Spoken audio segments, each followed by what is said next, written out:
Attention. Good morning, ladies and gentlemen. It's good to see you around this morning for our day 3. And just greet somebody closer to you and welcome them. Find out how they slept, how they woke up for our behalf. Okay. Okay. Right. My name is Nandu Musambai Mr., a member of the IP committee and a teacher at the Department of Business in this university. Before we start, I would like us to start with the prayer from our sister. Good morning, everybody. I'm Nora, TC from Oiben Technical, and I would like us to start with a word of prayer. So can we pray? Father and everlasting King of glory, we are before you this morning. We want to glorify your name. We want to give you praises, Lord, because of your protections, because of your guidance, because of everything you've done since we parted yesterday, Lord.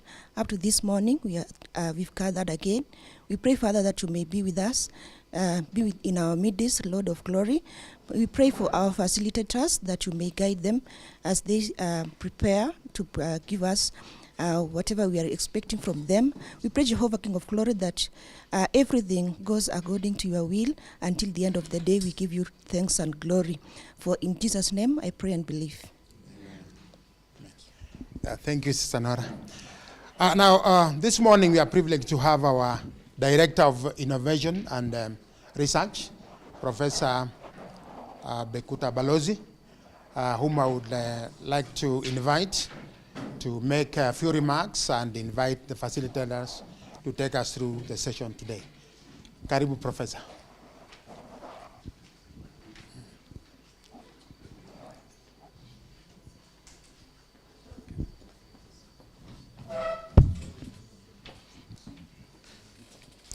Good morning, everybody. Good morning. Hamjambo.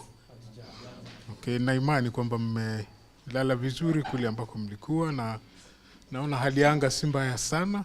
Kwa hivyo nawakaribisha kwa siku ya 3 ya kikao chetu. I think for the last 2 days we've learned quite a lot. And today, as we get into the 3rd day, we are going to look at patent drafting. And it's my hope and wish that we'll all participate actively, as we have in the last 2 days, and that we'll learn something. Because yesterday I realized there's so much that we can actually patent and can give us a value. That value can come either individually or through our institutions. So it's really a pleasure to have all of you.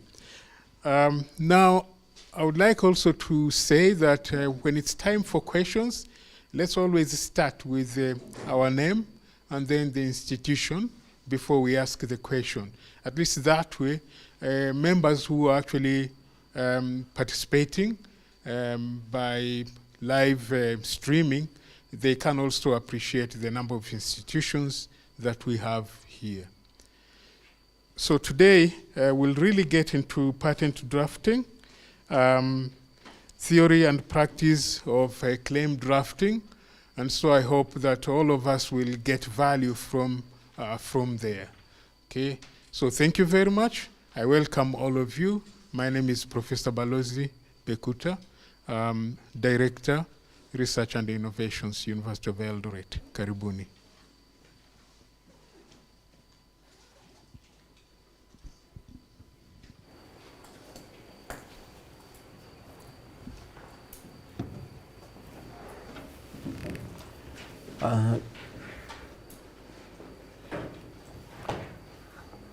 Good morning, everybody.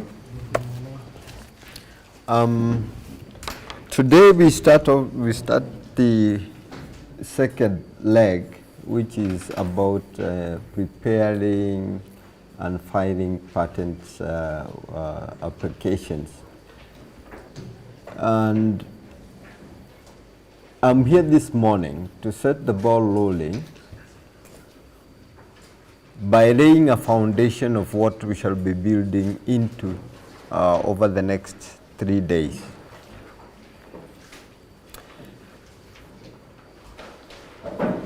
really what I would like to say is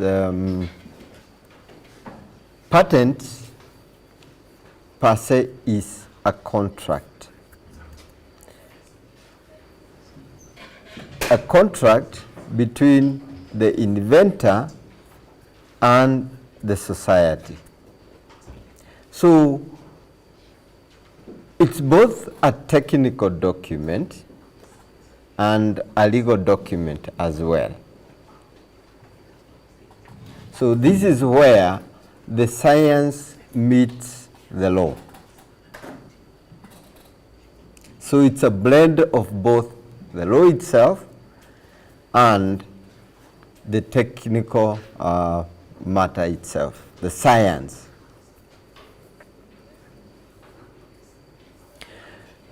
In the grant of a patent, the way the system is constructed is that in exchange for the exclusive rights, the society gains from the disclosure of the invention. So you have invented something and you want the society gives you the exclusive right of ownership for a limited period of 20 years from the date you made a request for the grant of a patent. So in essence, the patent that you draft is actually the document that defines your rights. Just like you have a shamba, it has defined beacons which you can spot. The document that you write is actually that defines your rights. That is a document. If there is a dispute, that is the document that will go before the jury or the judge. Hence, it's very important that the document that you write meets the rigors of the legal requirements. It's what you have claimed in an invention that will be interpreted in a court of law. It's not what KIPI gives you. KIPI doesn't give you the patent. You request for the grant and registration of the patent. But the definition of what your invention is contained in that document that you write. All what we do is look at what you have asked to be granted. Okay? And we look at the legal requirements. Does it meet the legal requirement for the grant of that patent? So, in essence, when you're doing the prosecution of the patent, it will be our role as the office mandated for the grant and registration of patents. We ensure that that which belongs to the public remains with the public. You cannot claim that is what already is public property. And that is the knowledge and innovations that were invented before your invention, which are already in the public domain. We try to preserve that space. And we only give you the right to that which you have actually invented, not what was invented before your invention. So the disclosure of the invention is key in the patent contract. And as I've told you, the quality and the strength of your patent is as good as that document itself. Your rights will be protected and defined in the patent document. I know in most of your, especially the TTAs, we see them lashing, as David mentioned, lashing to the office to file applications for patents, especially when they are approaching to go into these science fairs and exhibitions. Okay? Sometimes the researchers rush to the office to file an application for a patent when next week he's scheduled to travel out to go and present his research findings in a conference. So there is very limited time to really polish and come up with a well-drafted document. Okay? And the purpose of doing this training is to just open your eyes. We may not deal into the depth of the patent drafting. And furthermore, the art, the skill of patent drafting is learned by doing the actual drafting. And that's why we endeavor in our exercise here to bring in that part of the practical aspect. It may not cover the bigger scope, but at least to start you off on the road towards becoming a patent drafter, for those who are interested in building that skill. But what I would encourage in the processes that will follow after this is for you to keep engaging yourself in matters of patent drafting so that you can build up the art and you're able to assist those people within your institutions who may come to you for help in drafting the patent.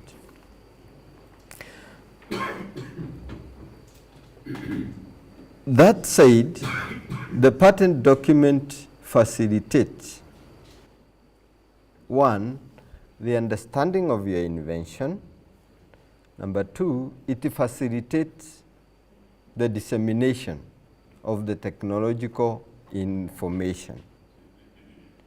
And number three, your peers in the research, doing research in the same area or field, are aware of what has been developed, so you don't duplicate. You don't duplicate the wheel. You don't reinvent the wheel. You may be engaging in a research that has already been done many years back. And for your information, actually in the West, before you find any technology in a publication, even in a peer-reviewed journal, most likely there was a patent filed on that piece of technology before, many years before, up to even 5 years before you see something on the peer-reviewed journal. A patent was filed, because in the West they're very careful about disclosing their invention before filing for a patent. So a patent will be filed today, and you read about the same technology in a peer-reviewed journal, published maybe 3-4 years later. So those who are using the patent information as a source of information usually have access to the most up-to-date technologies.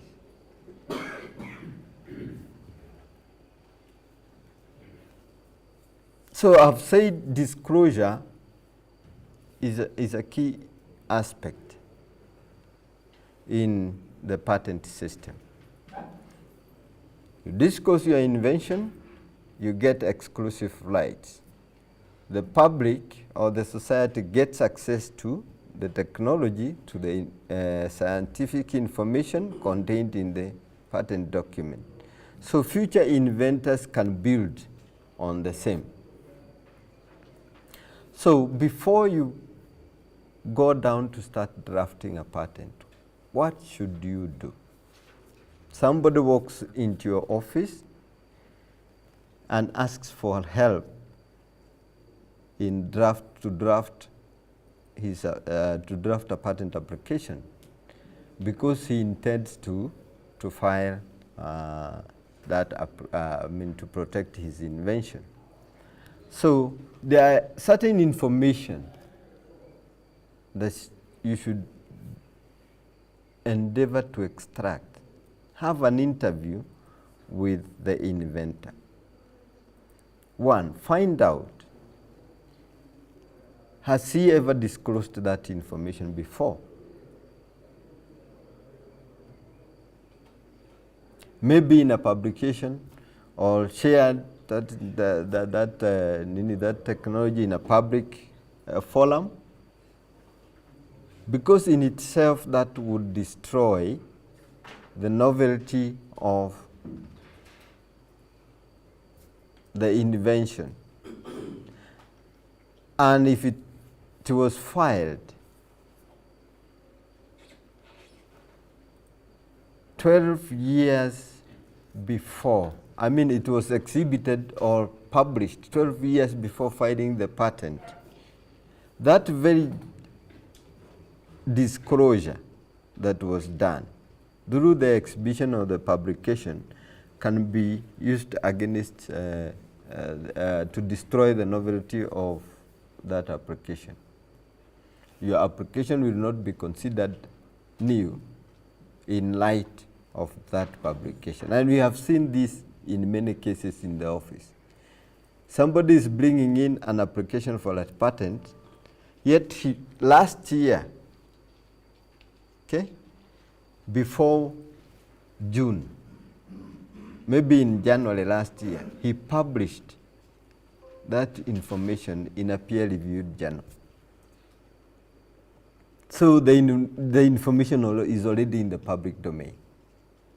If you didn't file a patent before that publication and you are coming now to file a patent application, then that very publication that you yourself did becomes prior art that could be cited against your application for the patent. If the invention is disclosed in that publication, the examiner in a patent office will cite that application, will cite that publication against the novelty of that invention.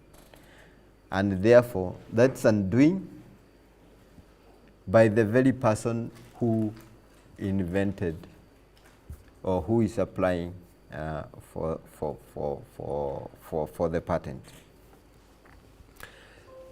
In disclosure requirement, you're supposed to provide information in full, clear, and concise manner. And there should be no ambiguity in your disclosure. And this is achieved in the description that you do in a patent application. And as I've said, the first thing that you do when you are confronted with an invention, or maybe one of your colleagues walks into your office and he wants you to assist him to draft and file a patent application, you need to establish, as I was saying, certain information. One of the things that I've said is that you need to establish whether there has been a disclosure before.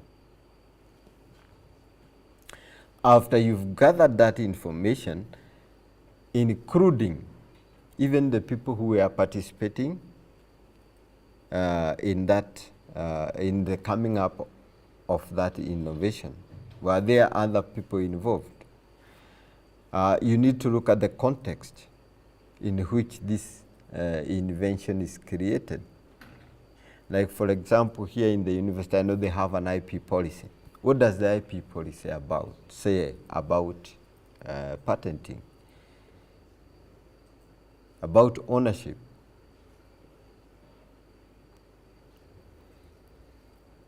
because all those can affect the way the patent application is prepared and filed.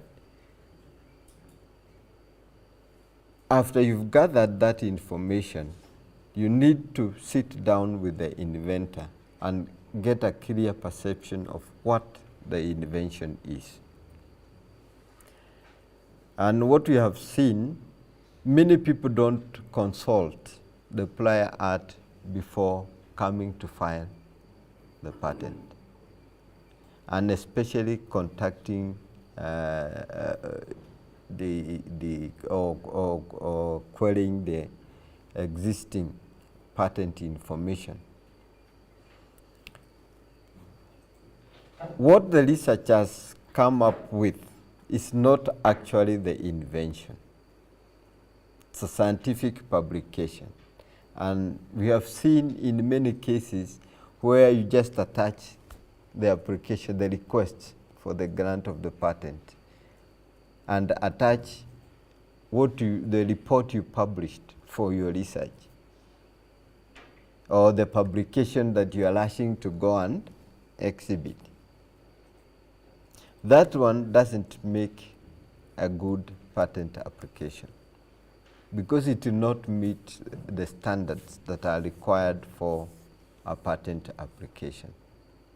There is a way you set it up. There is a format that you are supposed to present the information in so that it's accepted as a patent application. And these are the things that we are going to be dealing with in the next 2-3 days. So after you've gotten the information from the inventor, the next thing as a patent drafter is now to go and carry out a search to establish in what the inventor is claiming to have invented. Is there a patentable invention? And this requires you to go into the scientific information that is available to the public at that time and compare similar inventions or closely related inventions in that field and evaluate to find out whether there is a claimable invention. Because in most cases they don't keep querying this information as they do the research. So the first thing that you need to do to help the inventor is to carry out a search and determine whether there is a patentable invention in it. Sometimes some inventions, as David mentioned yesterday, are not patentable. Things like just discoveries. You could be doing, exploratory research where you discover things that exist. You have no hand in their creation. Such things will not form patentable discoveries or inventions. So you need to look at what can be allowed in law as a patentable invention and what is not. Therefore, you need to carry out a search and determine what is allowed as a patent. Yesterday, I think we just mentioned the criteria for patentability. There is need to establish whether that invention is novel. Could be filing an application for an invention, an application for the grant of a patent on an invention that is already in the public domain. The scientist may not be aware, the inventor may not be aware that that invention existed.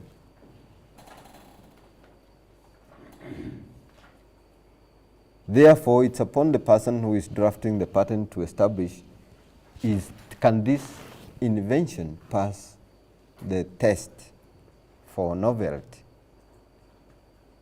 If it was, as I was saying, published before the date of filing, then that is already an invention that we say is in the public domain. And especially for those countries where there is no grace period for filing after disclosure. But in Kenya, you have an allowance of 12 months within which you can come, even after publishing or exhibiting your invention, you can still come and file for a patent application. But that is within 12 months, and it's not universal all over the world. In some other countries, as long as you have published, even 1 day before filing, that very publication that you did becomes prior art with respect to your invention. So there is that need to establish novelty. Then you need to look at not only one document, but if you combine 2 documents of inventions closely related to that one, would it be obvious to a person skilled in the art, somebody knowledgeable in that field of invention, to come up with the same kind of invention? And this is what we call the inventive step. Given one document and given a second document, would somebody figure out the same solution to the technical problem that you are trying to solve with the invention?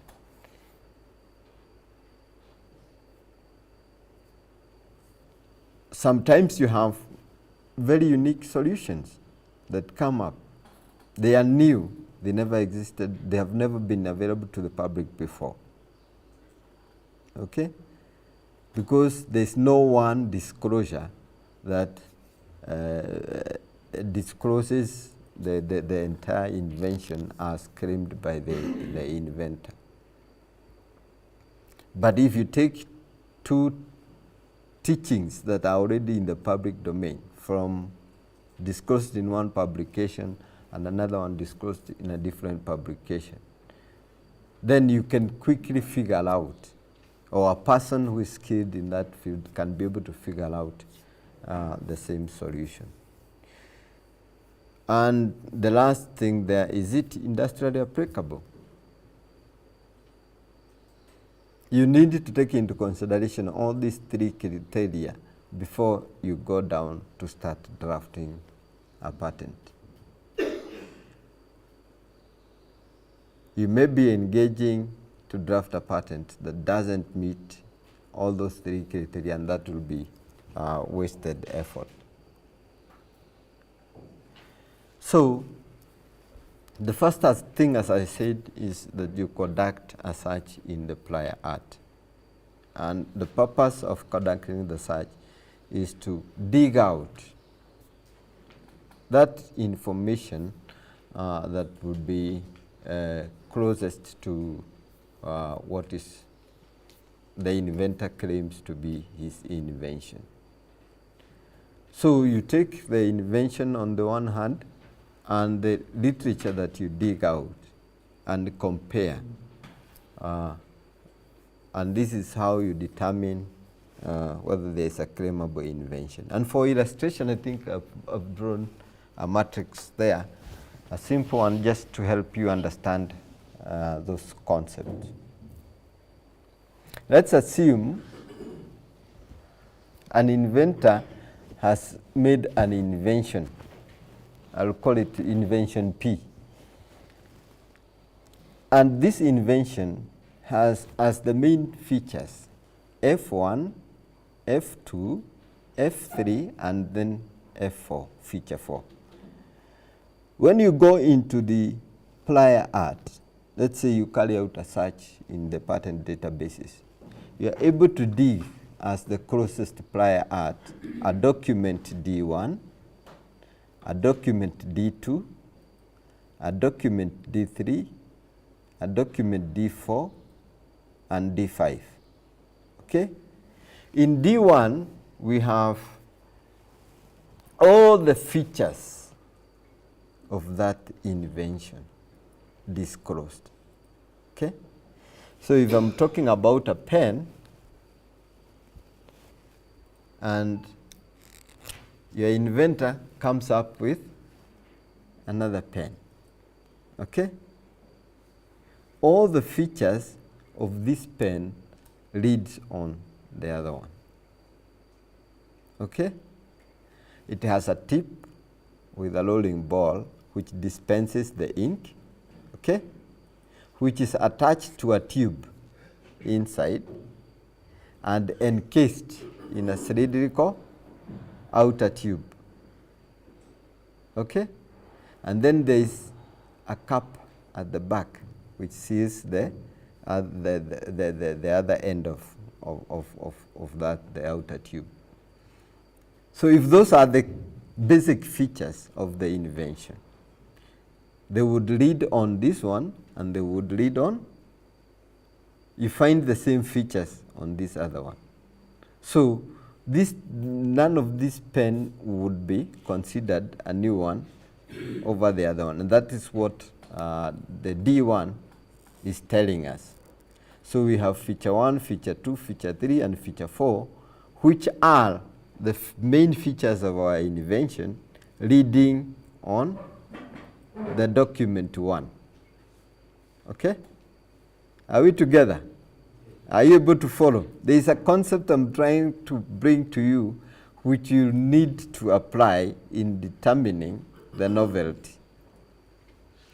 So we say an invention is not new if all the features of that invention can read on the prior art. So in your search, you came up with document D1, and which had all the features of the present invention. So you don't need to move any further than that, because that invention will fail on the criteria of novelty. Okay? Let's come to document D2. Document D2 has feature 2 and feature 3, which are found in our present invention. Okay? So we would say the invention, as far as maybe claim 1, claim 2, or claim 3, is novel. Okay? As long as those features that are contained in what the inventor says he has invented are not reading on document 2. So in light of D2, I would say the invention is new. It may not be entirely new as far as F2 and F3 are concerned. Feature 2 and feature 3. But with respect to feature 1 and feature 4, the invention is new because it can't read on the prior art. So this information is important because it tells you, as far as feature 1 and feature 4 is concerned, you can draft your claim to capture those features, because that is what is not already available to the public as at the time of filing, or as at the time of the search when it's carried out. So if you compare our invention with document 3, again you'll find feature 2 is not present. So if our only relevant document was D3, we would say that the invention is new with respect to feature 3. But the other features would not be new. With respect to document 4, we would say feature 2 and feature 4 are not reading on the prior art. Therefore, that invention would be new with respect to feature 3 and feature 4. So that's how we are able to determine novelty. You look at what is disclosed in the invention for which you want to draft the patent, and you compare that with what is available from the prior art. So how do we determine about the inventive step? Or how would you be able to determine if there is an inventive step? With respect to D1, as I said, there was no novelty. And if there is no novelty, it means all the features of that invention led on the first document. Therefore, you would not even bother to proceed beyond that. Because if it's not new, it's not inventive. There's no new teaching you're bringing into that field of invention. Therefore, it would miss also in the inventive step compared with D1. But if you had document D2, as I said, it would be new with respect to feature 1 and feature 4. But let's assume we also have document D3, which also discloses features of that invention which can be found in D3. So if you combine the two documents, all the teachings of our invention would be found in those two documents. So for a person skilled in that, he has access to the teachings of document 2 and the teachings of document 3. So he can be able to come up to figure out that invention without necessarily even doing any research in the lab. You just probably need to do a desk research and you're able to figure out the same solution. So it would be obvious to a person skilled in the art. That is the language we use. And by saying it's obvious, what we mean is a person of ordinary skill in that field. So let's say it's somebody who is in the civil engineering field. He would be able to figure out that solution without much problem. But you are not saying that a biologist looking at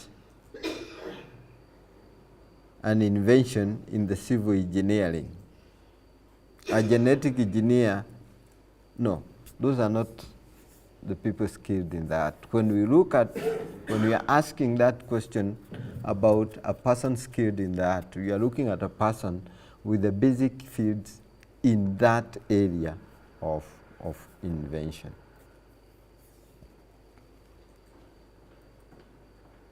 So document D2 and D3 combined would actually destroy the inventive step. Because both combined, it would be obvious to a person skilled in the art. So we say there is no inventive step. And that is how the office determines the inventive step. But when we are doing that combination of documents, we normally look at, would the teaching in one document lead you to expect the teachings in the document 2? Or document 3, can they lead you to the teachings in document D2? It may not be that obvious. It may not be anticipated. So we are usually very careful when evaluating the inventive step. And basically that's how we go about determining the inventive step. Before you draft the patent, think about the audiences of your patent. As I told you, it's both a legal document and a technical document. And there are those audiences that you need to take into consideration when you're preparing your patent document. And the first one is the patent office, the people who are going to read and evaluate your invention. They look at the inventive step, they look at what the law requires, and does it meet the standards as set out or required in the law that governs the grant and registration of the patent. And again, I would like to point out at this point that sometimes there is variance in what various IP offices require in terms of the way you present the information, in terms of how even you draft the claims, in terms of even what you claim. Like methods of treatment, in some countries you not get a patent for methods of treatment. But there's a way you twist those claims so that they protect a different aspect, not the method of treatment.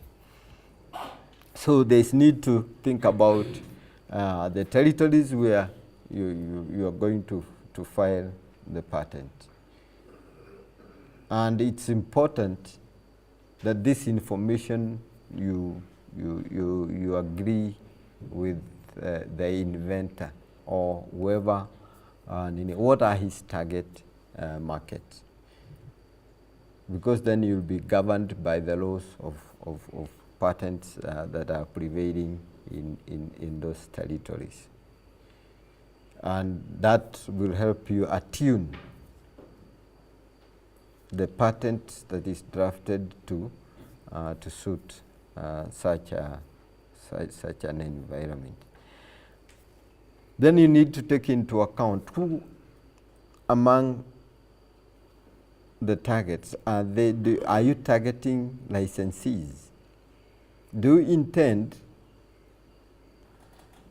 to license the inventions? Or would you intend to sell the invention? Remember, the person you'll be selling to the invention will evaluate your invention, first of all, based on what you have in your patent.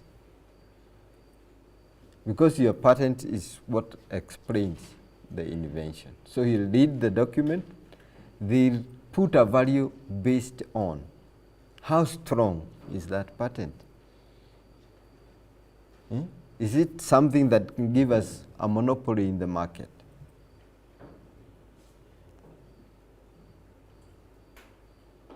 If it's licensing, they also want to be protected. The person you are licensing would like to be protected in the market, because that is why he's coming for license from you, from the inventor, that is.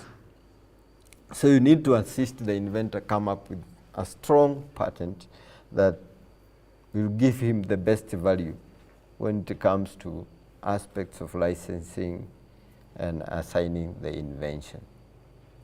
And as I said, remember, the courts are also important stakeholders in the patent. Because at the end of the day, if there is a dispute, you end up in the court to defend your rights. So you need to draft your patent such a way that it's amenable for use in the court, because that is what will define the scope of your rights or the scope of your invention. Your technical peers and other skilled persons in the field, they would like to use the information you disclose in your patent to build onto it, to learn and do the next level of innovations. So you are still, through the same document, speaking to your peers. Therefore, use standard terms that are acceptable in that field of invention, because that is the language you need to communicate with your peers. Your competitors, they need to understand the scope of your rights so that they don't infringe, they can avoid infringing your patent. Okay? So it's important that the document is written well so that it can fulfill that purpose. It's not every other person out there who is a competitor wants to infringe on your invention. So they would want to walk away from what your invention is, work around your invention. Other commercial players, like the bankers, they evaluate your patent to decide on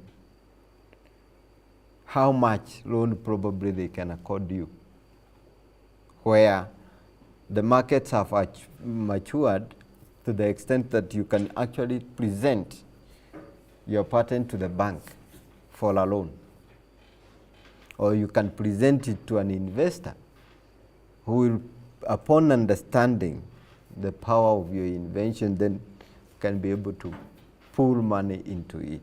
So the first level of communication is with the patent document. It may be the investor may not be the person evaluating the invention, so he'll take that patent document to somebody who can value IP, just to get a feel of how much is it worth. Then there's the general public. The disclosure, as I said, gives to the public the scientific information, which then future people build on. And this continues the innovation. We stand on the shoulders of each other. You don't go to the beginning to start reinventing the wheel. You look at what other people have done. Okay? What is the gap? And that is what you work on. Those who will come tomorrow, they look at what did you do? What is the gap? Then they'll build the next block. And that's how knowledge has been built over the years.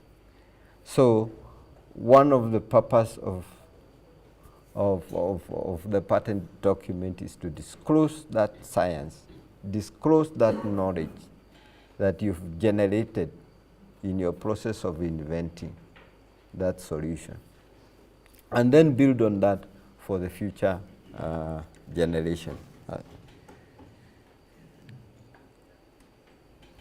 You need to look at the situation under which you are filing the patent. Is the person rushing to an exhibition next week, and you may not have adequate time to do all the necessary work to draft a strong patent? So what do you do? Just like we see the TTIs and TVET institutions, when they are rushing for they call it, you call it what? Is it the science fair or the trade fair?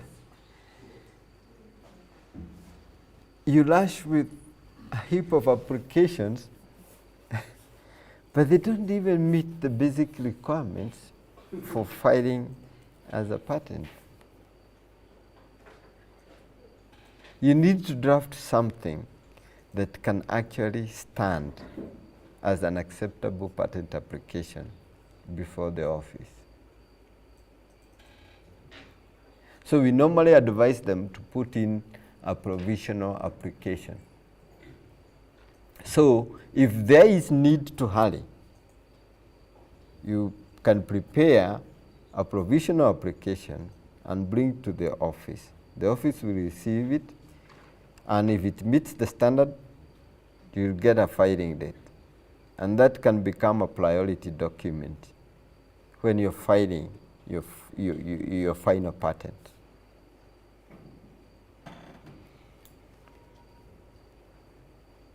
Provisional specification, provisional applications in KIPI, they are cheaper to file because you only need 1,000. Yeah, and you bring that document plus the request, yeah, for a provisional application. And that will give you time now to work on the details and come up with a proper patent specification.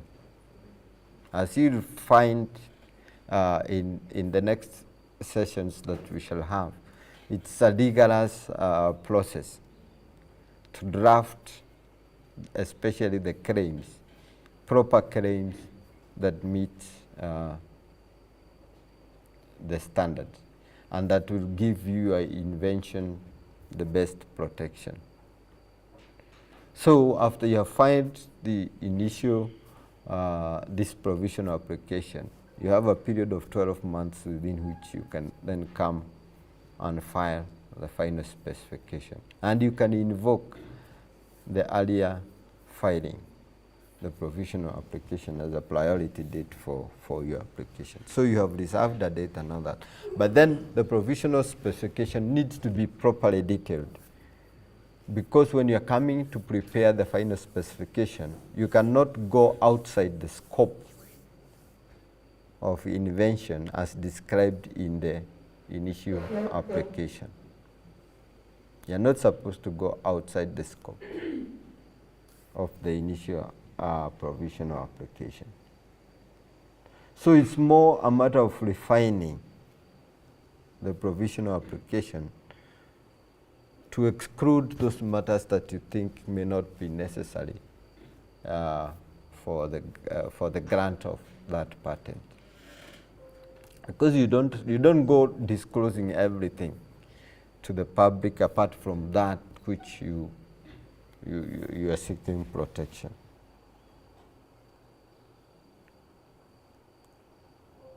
So as I said, if there is an urgency, that is when you go forward preparing the provisional specification. But there are also other circumstances that can lead to that. For example, you're going out to discuss an invention with some potential, investors, or maybe you want to partner in developing your inventions further with other institutions as well, or other inventors.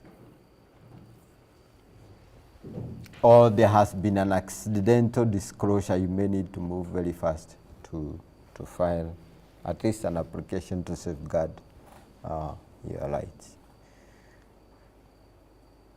And even when in a situation whereby you have many people working in the same area, or the need is moving very fast, you may want to be filing provisional applications to at least secure what you are developing, slowly on the go. And I think there's somebody who asked a question relating to that yesterday. So you can file small incremental innovations as you go. That would secure your rights. But in the long run, you can file one as application that covers a number of those other patents and still claim the priority of those small applications. And I think with that, I've set the ball rolling. From here, we shall proceed now to start looking in details. How do we get into the actual work of patent drafting? I've just basically laid out some of the things that you need to take into consideration when you're making the decision to draft the patent. And those things that I've mentioned will help guide you on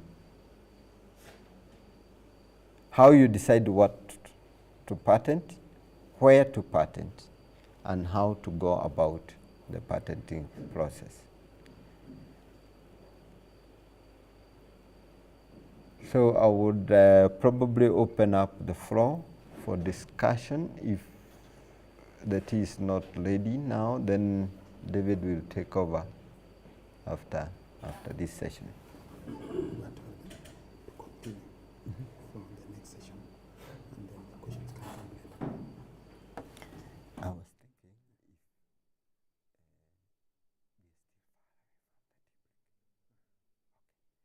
I think then we can just take the floor and continue.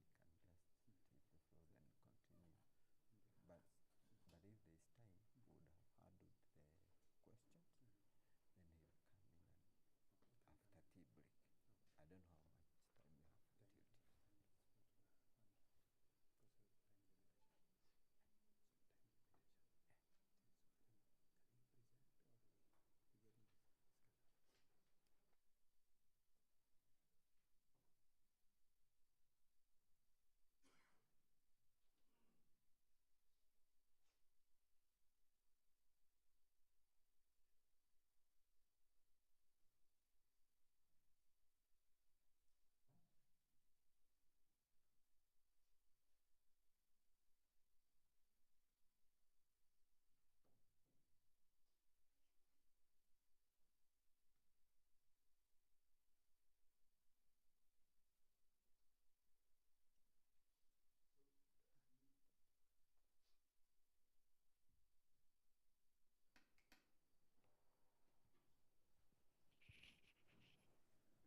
So I would like to invite a few questions, if there are any.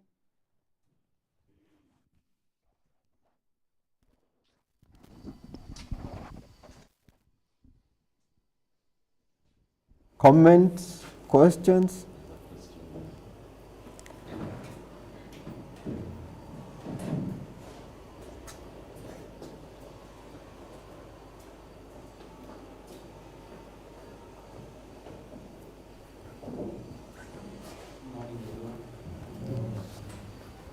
My name is Emmanuel Sawe from Eldoret Polytechnic. I have a question. Now, upon filing a professional application for a patent, and within the 1 year duration, you find that maybe you found maybe more inventive steps to improve on your patent. Should you include the new inventive steps, keeping in mind that you say that the scope of the provisional specification should not change when moving to the final specs? So now what should happen in that event that you say that the scope should not change? Thank you.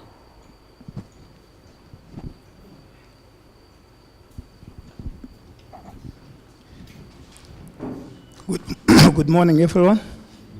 My name is Professor Moses Ngeyo from Department of Biological Sciences, University of Eldoret. I have one question. Must a novel invention always have a link with existing invention? Must a novel invention always have a link with the existing inventions. Because when you gave us a table of F1 to F4 and the D1 to D5, there was at least one future appearing in all the novel inventions. Must it always be related in a way?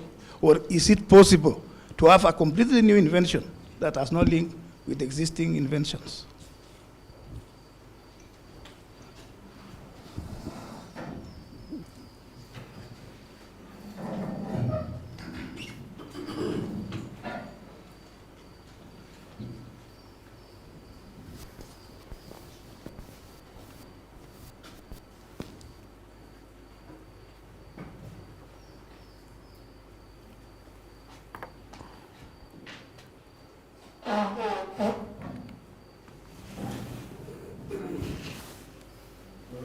Thank you for the good presentation. I think this one is an eye-opener to all of us. And I think I would wish that we also use this opportunity to demystify this thing called patent. Because I'm sure some of us, we have people who are doing a lot of work, but sometimes they fear coming up to this level of patenting because they feel the process is quite rigorous. But maybe we can use this opportunity to try and encourage ourselves who are trying to develop new knowledge to go to that level of patent. Because like in my school, we have so many theses which are just in the shelves with many ideas that can be patented, but they are still hanging. So I believe this opportunity will give us a chance to go a step ahead and get a better product from our work. It was just a comment. Thank you.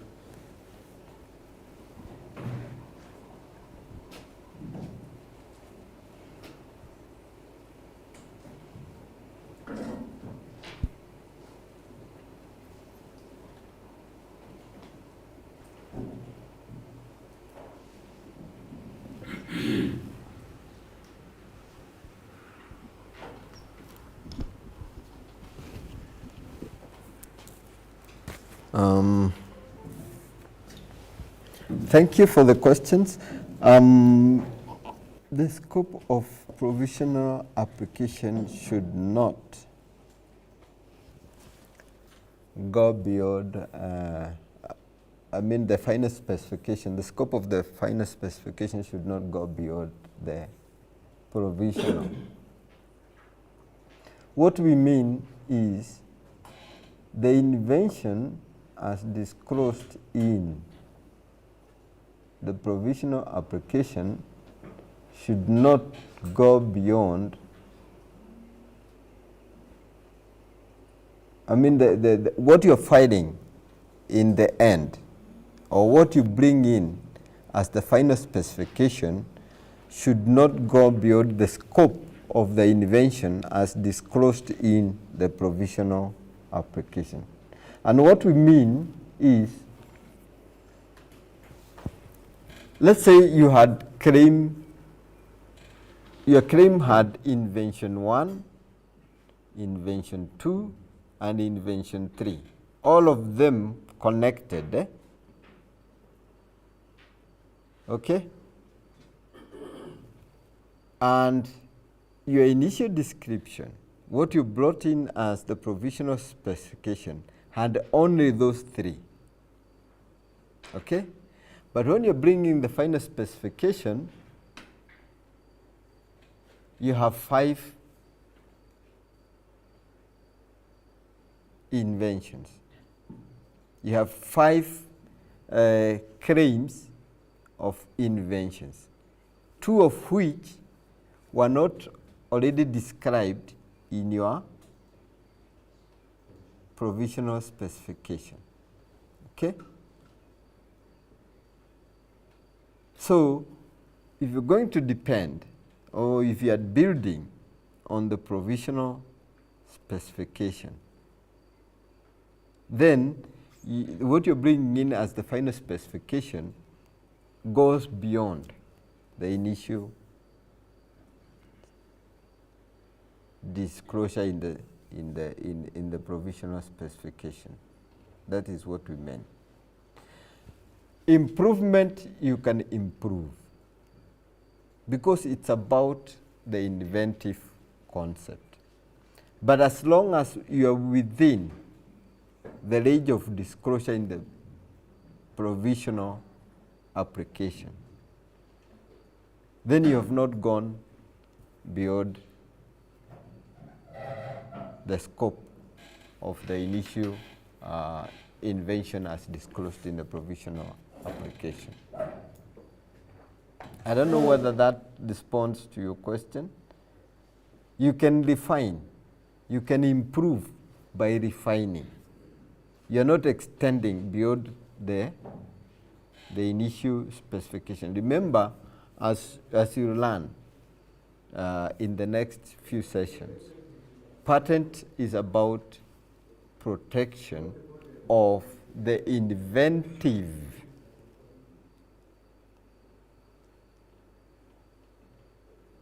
idea in the inventor's mind. What you see as the physical thing is an embodiment of the invention as that is in the inventor's mind. For example, let's assume this is an invention. Okay? And in addition to that,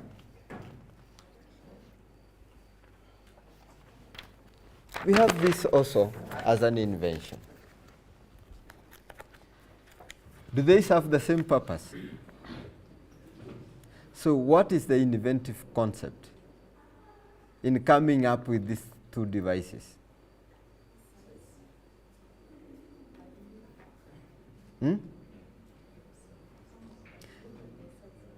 It's pieces of paper, ruled paper, isn't it? Bound together on one edge and with covers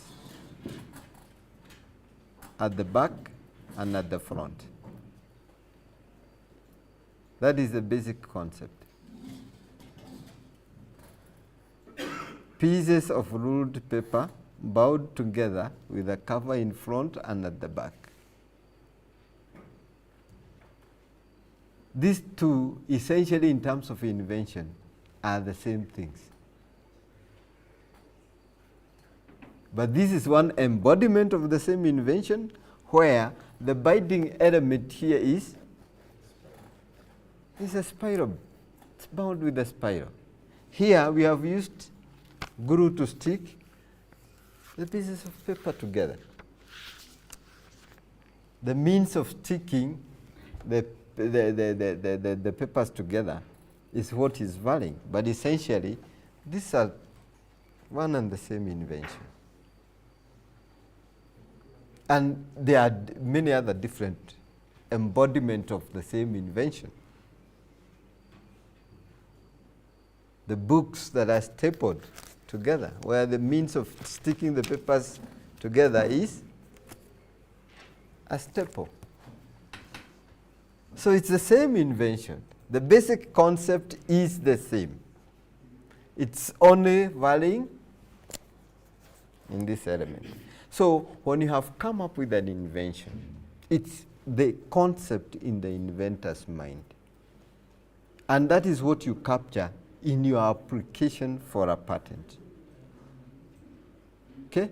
So even when you're doing that refinement or improvement, you're basically improving some of these elements. You may decide, let me use a harder paper, a much tougher paper.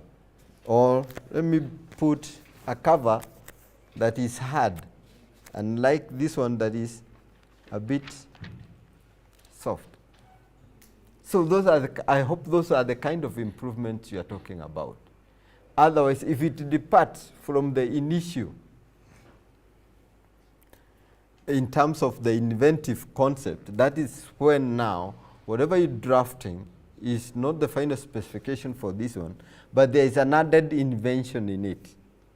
That improvement is an invention by itself. And you could even file a separate application for that invention.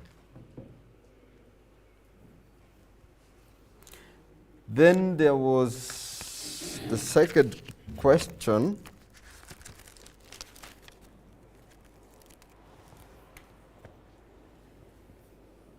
Do we have to link the inventions together?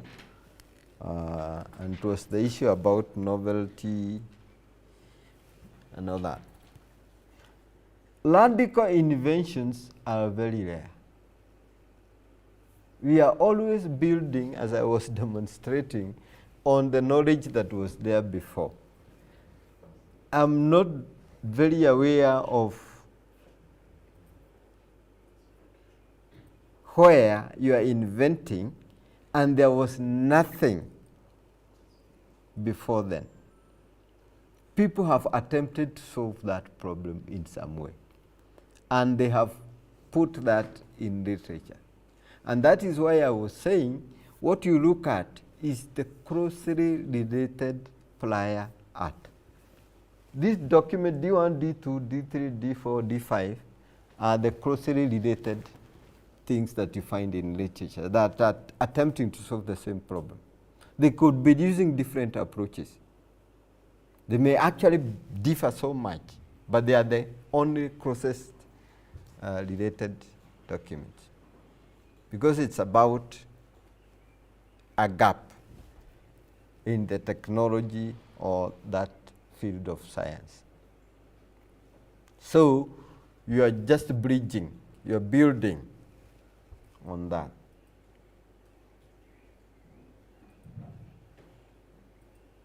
I don't know whether that satisfies your question.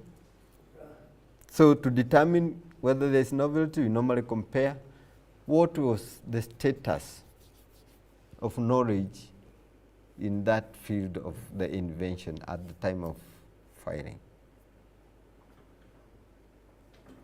And we look at scientific articles, what is in the books, what is in other patent documents. That is what gives the state of the art at that particular time. And that is what we look at and compare with what you have come up with to determine whether there is inventive step.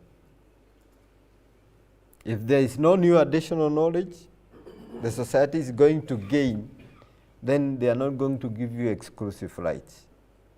You're only given the exclusive rights over what you have given to the society with your invention. What is the new teaching? What is the new knowledge that you're adding to the society? That is what you are getting exclusive rights for. So that is why we have to compare with the prior art. I know the professors, you have theses on the shelves. Some of them very good. That describes the science, not the invention. So you need to go back and interrogate those theses in terms of what was the invention. We don't dispute there is science, there is new teaching. But of what value is it to the society? Does it have application? Can it be used? Can it solve a problem? When you go out there, can he benefit from your teaching? So you need to repackage that science inside there into an invention, into a solution that Wanjiku out there can just take and run to the field with it. Okay? You have discovered this, you have studied certain plants that have been used probably in the past. to deter maybe pests or to repel pests. Can you repackage that, those findings, into a pesticide, into an insect repellent that Wajiko will go to the market and buy and apply in the field and get a better yield? Is it something that can be made or can be used in an industry? That is what is missing in those theses. You need to take that knowledge and bring it into application now, into a product or a service, so that it becomes an invention.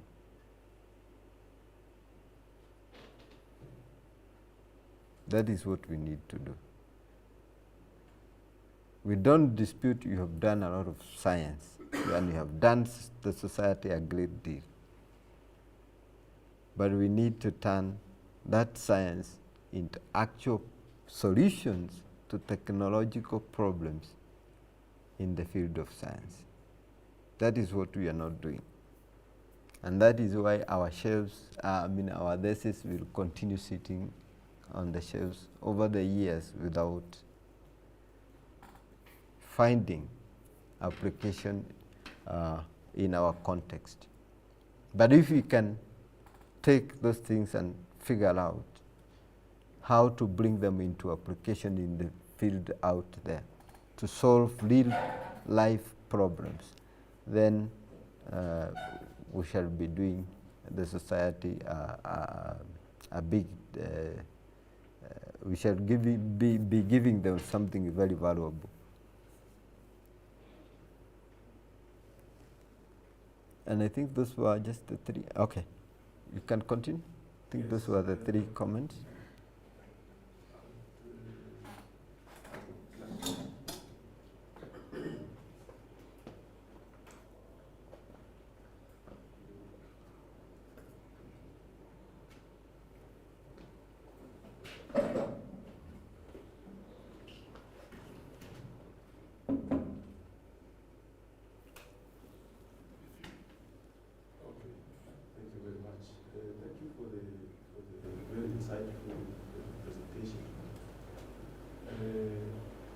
I would just maybe want to say this is really very, very detailed and very, it makes us understand what you have to look at when you are determining if an invention is patentable or not.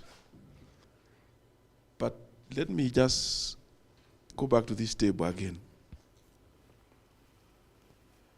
If it is, if the invention is novel or is it inventive? If you look at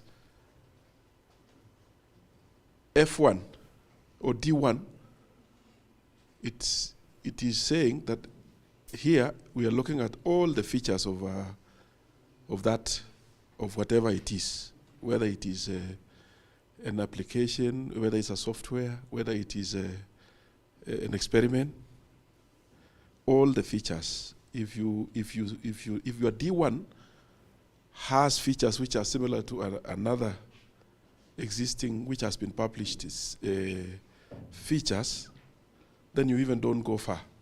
I don't know if I got it correctly. Yes.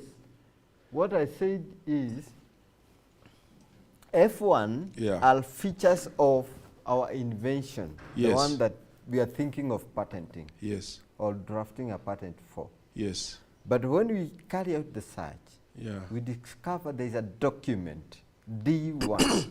Correct. D1 is just a label put for a document that we have dug out from the heaps of documents that are there. It could be maybe a scientific publication by a professor from the University of Eldoret, describing the same inventive concept or the same teachings. Yes. Okay? So if it has all the features of the invention that we are looking at filing, then it means our invention is not new. Okay. And therefore we don't need to proceed. Yes. So you abandon proceeding to file for the patent. But Now listen to my me. question comes. After you file, sorry. after you decide not to file, Yeah. that is not the end of the road. There actually may not be an actual invention out there. Yes. Okay?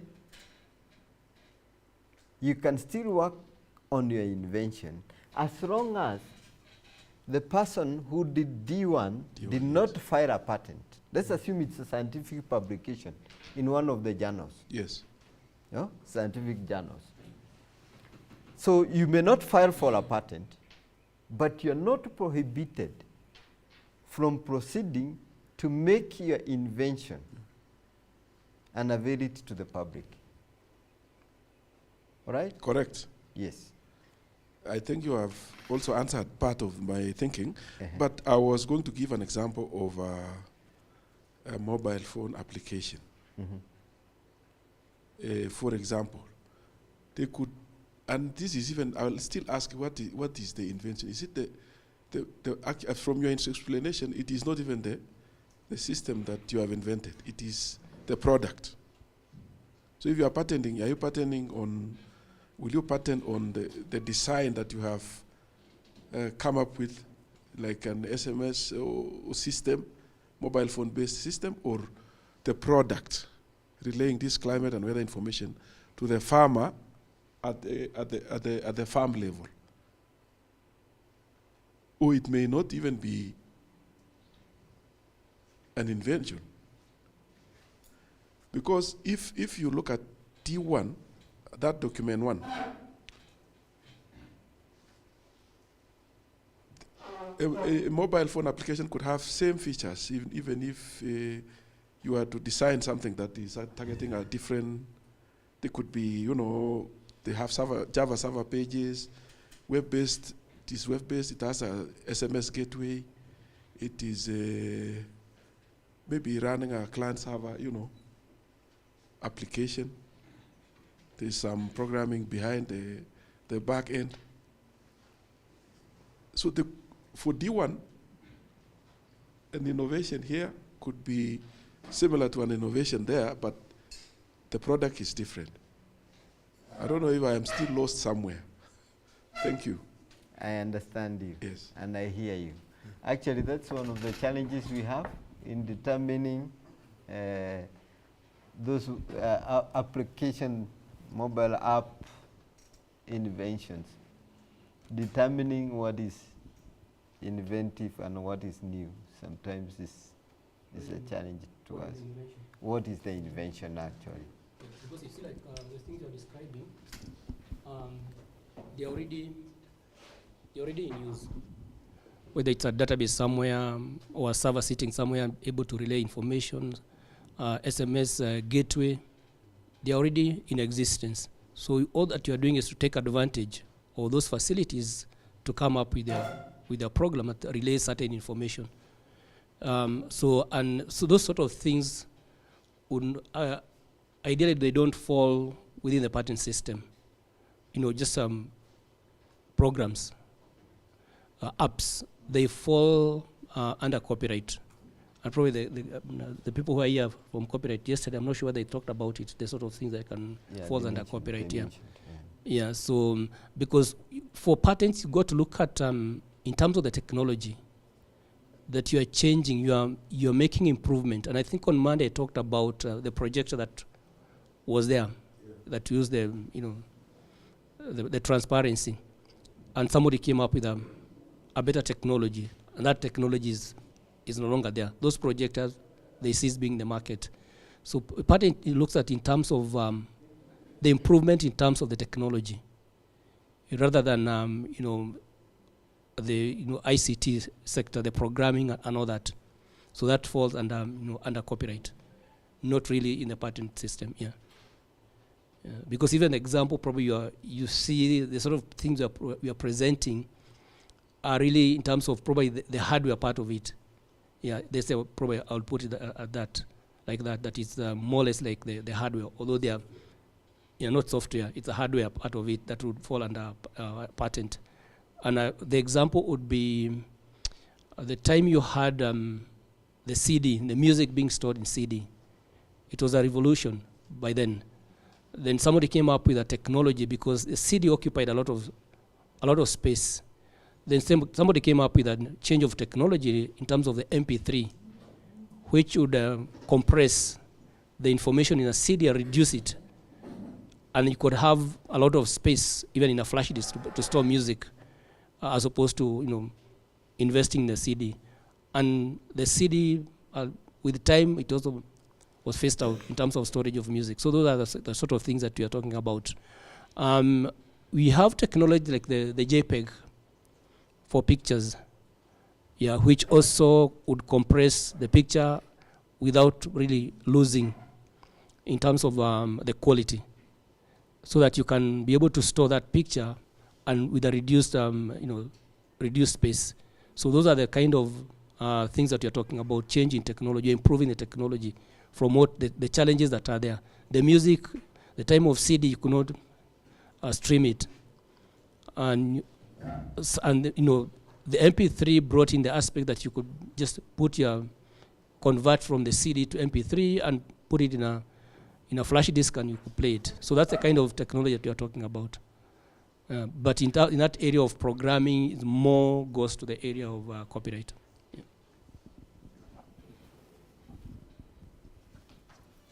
So in essence, the question to ask is, what is the technical problem being solved? Are you able to answer that question?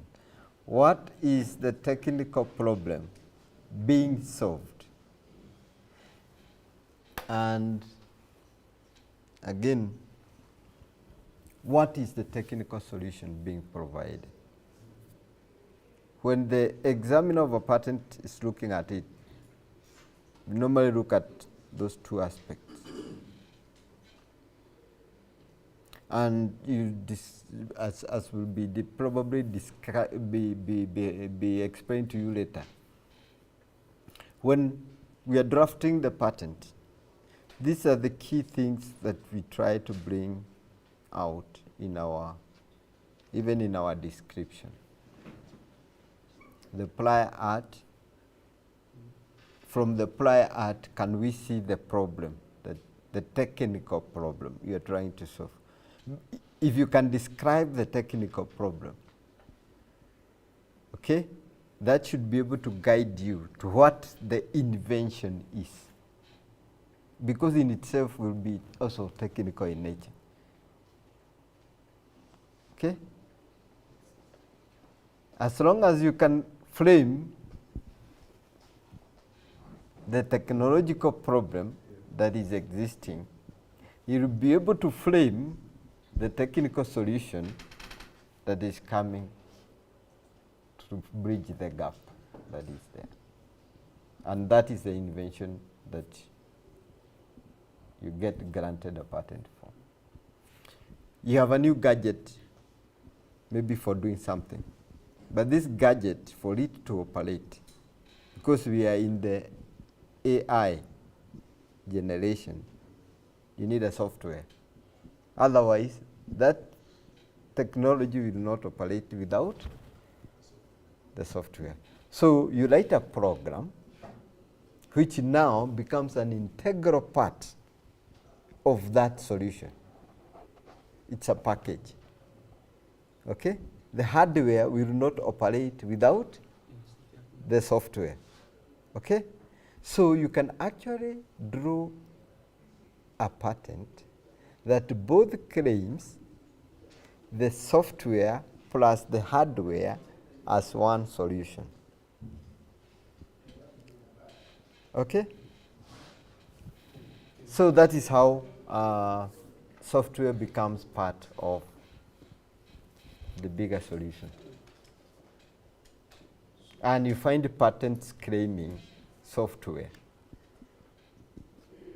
that works in that way as an integrated part of the solution, an integral part of the solution to the technical problem.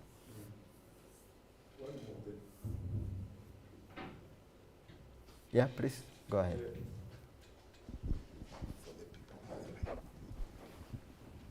As much as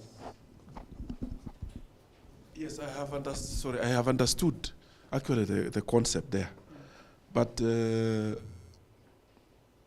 it takes us back to the same point, because if you are coming up with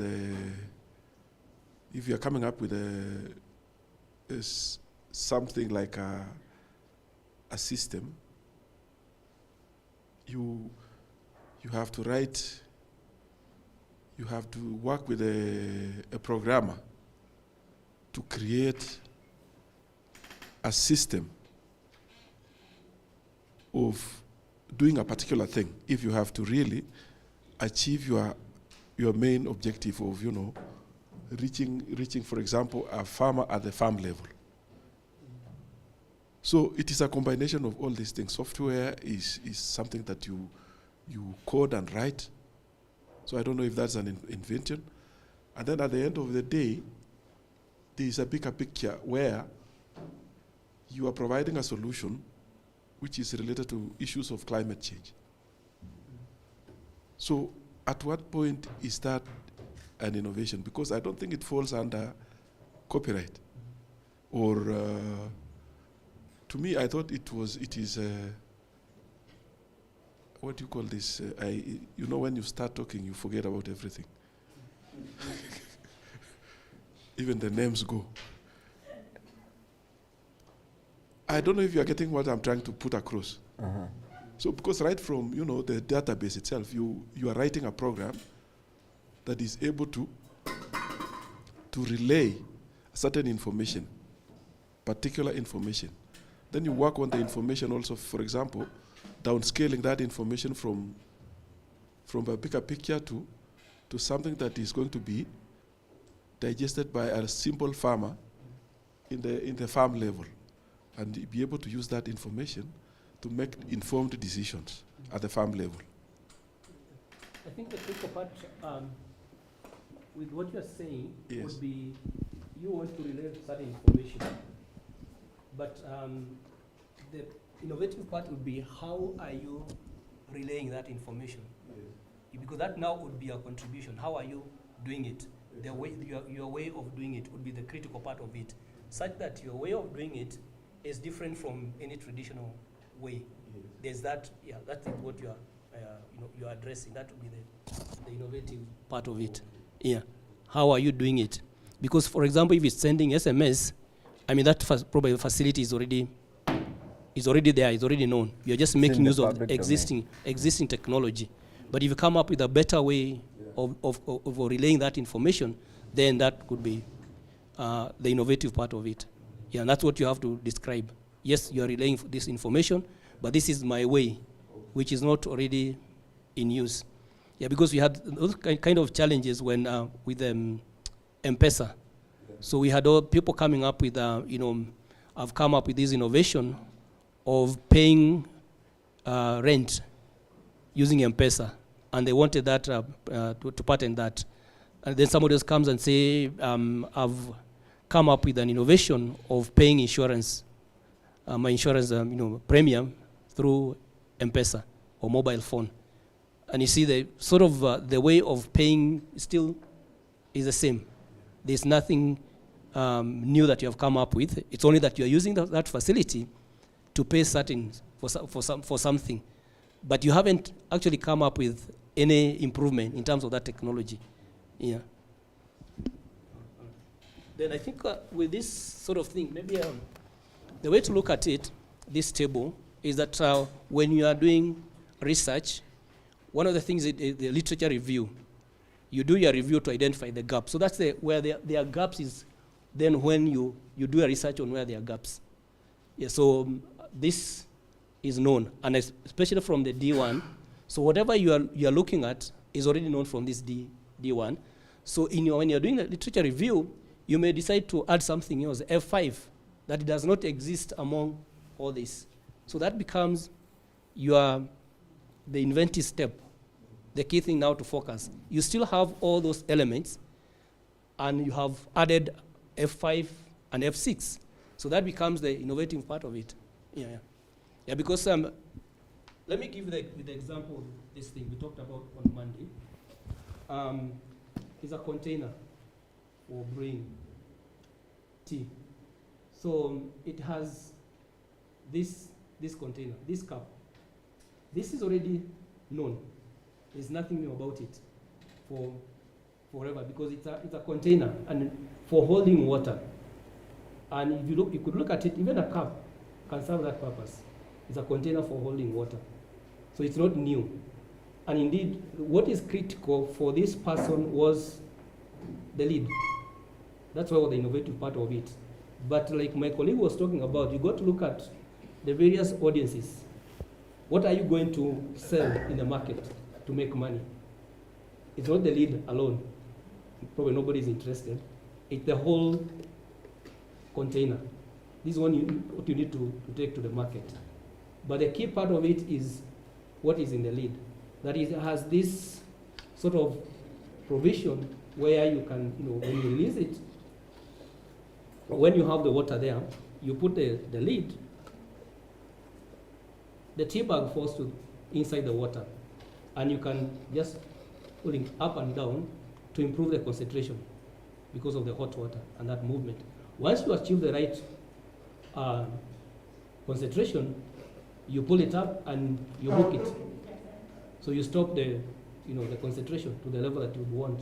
From there, there's a provision. This is not the real thing, just a demonstration. There's an opening there that you can consume the beverage that is there. Yeah, so you got to look at different ways. It's just like what now you have the F1 to F4. It's already known. But you see a gap, like this person saw of this thing, how it works. And that becomes the F5.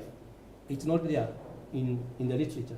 And that becomes the inventive concept of it all there. So you're able to describe the whole thing and how it works. Because this is what you're going to take to the market. The container, which is already known, plus the lid, which has some provision that are not there in the literature.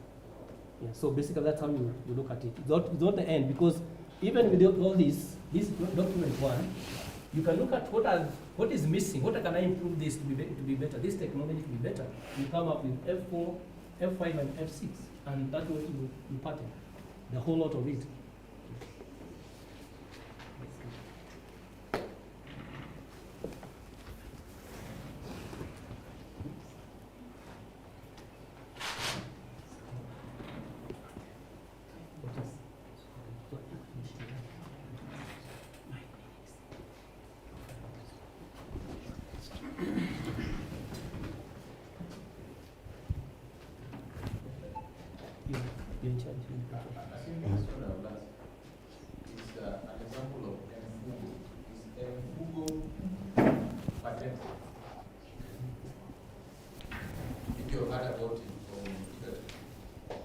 No.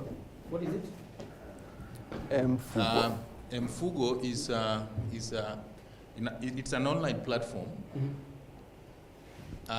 developed to help farmers improve their productivity in terms of giving them the knowledge on dairy breeding, from artificial insemination, heifer or calf breeding, knowledge on food to be given, and all that.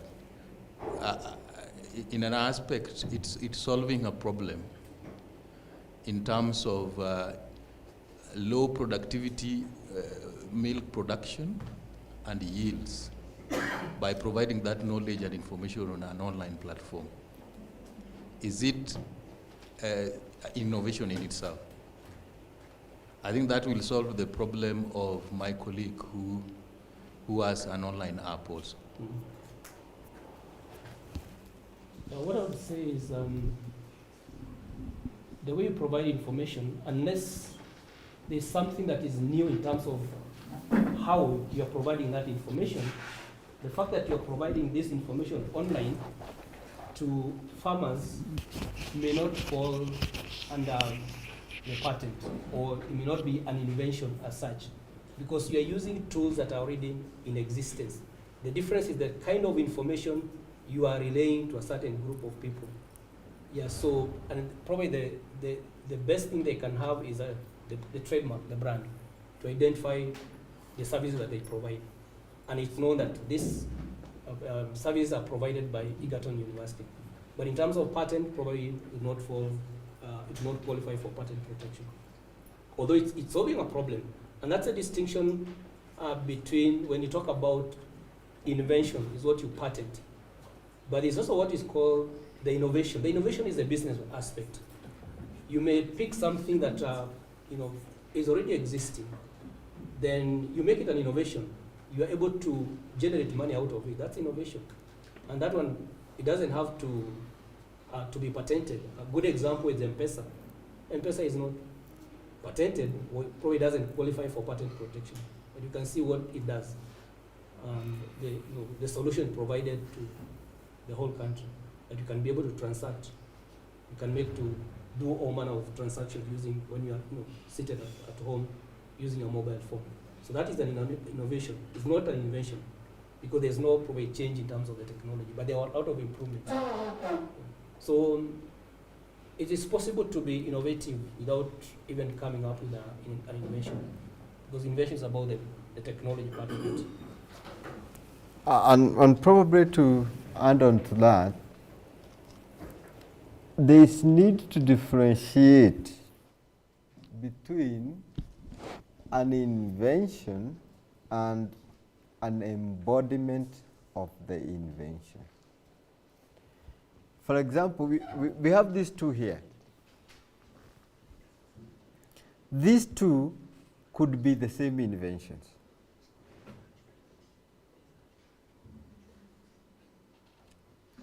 They're simply two containers. They're just simply containers for holding water. That is the basic inventive concept behind these two. It has a base at the bottom, a loud tube element, and a cup on top. If I describe that as an invention, does this qualify? Does it meet that criteria? A base, a loud body, and a cup on top. That is the invention. Is this the same? A base, a loud body, and a cup. It's the same invention. The two of them, they're just the same invention. It's the embodiment that is different. Okay? One embodiment is a bottle.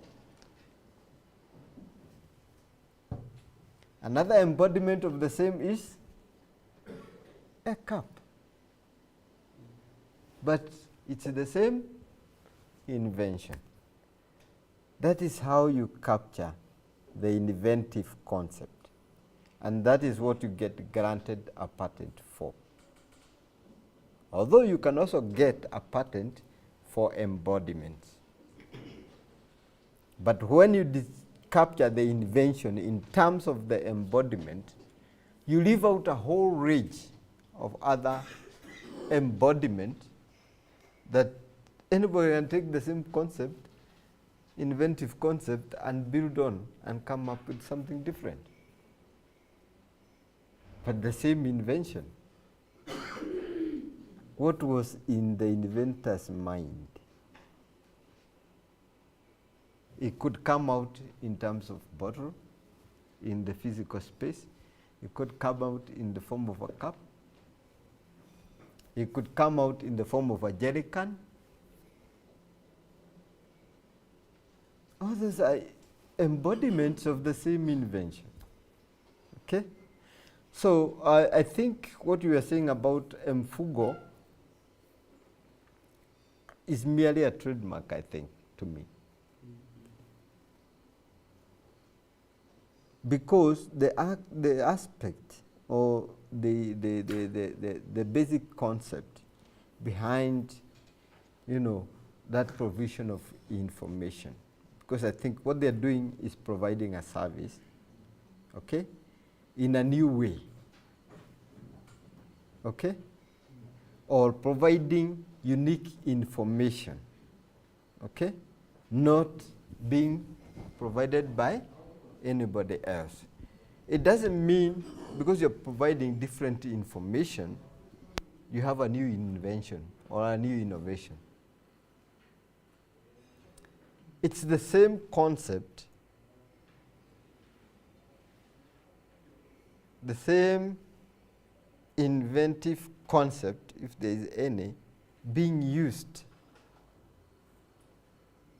in a different way or for a different purpose. So the innovation there is actually the provision of new information, maybe agricultural related information to the farmers. But you could use the same method and processes to provide information maybe to fish farmers. Not to livestock farmers, but to fish farmers. Have you invented anything new? No. It's the same innovation used differently, being adapted for different information. I think we shall now break for tea. Maybe we can continue the discussion thereafter. Yes, we can continue during break time. Then we'll resume after how many minutes? 30 minutes? 30 minutes. Okay. Okay, so in the interest of time, I think let's just continue. Like the day is so packed there.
Okay, ladies and gentlemen, again, good afternoon. How was tea? Very okay? Yeah, so we can pick again from where we left by inviting our guest, Mr. Gaweru, David Njuguna. David Njuguna, to continue from there. Karibu, David. Asante sana. Okay. Good afternoon. We are getting deeper into the program, the real stuff. And I thought probably I would start by just reflecting on the Monday's training so that we do it in a sort of a practical way. And my starting point is just to bring out and demonstrate what we mean by the things that we are talking theoretically in terms of this, let's say, the structure of the application, in terms of the form that is filled, and also you look at one sample of a patent application. And the starting point is in terms of when you're submitting the application, this is Form IP3 that is used to submit your application. And we can go through it and look at it, what is required. So this form, you can use it either to request for grant of a patent or for registration of a utility model. We talked about the two on Monday. And one of the requirements is that you can either file a provisional application with it or a final specification. And you can see for this case, the first box is ticked. The person was requesting for grant of a patent, and he submitted, or the company submitted the final application, the final specification. There was nothing to be added, and that's what would make a difference whether the patent is, or the application goes for 12 months, or it can be examined and can process for approval for grant of the patent. And you'll see the first thing that you are required to put is the title of the invention. And the law requires the title be short and precise. Like in this case, you can see is a chair. That's the title of this application. Then the details of the applicant. Chairs, RAS, Kenya Limited. It's a company. Yeah. Then the address, the PO box, the nationality, and the residence of the company.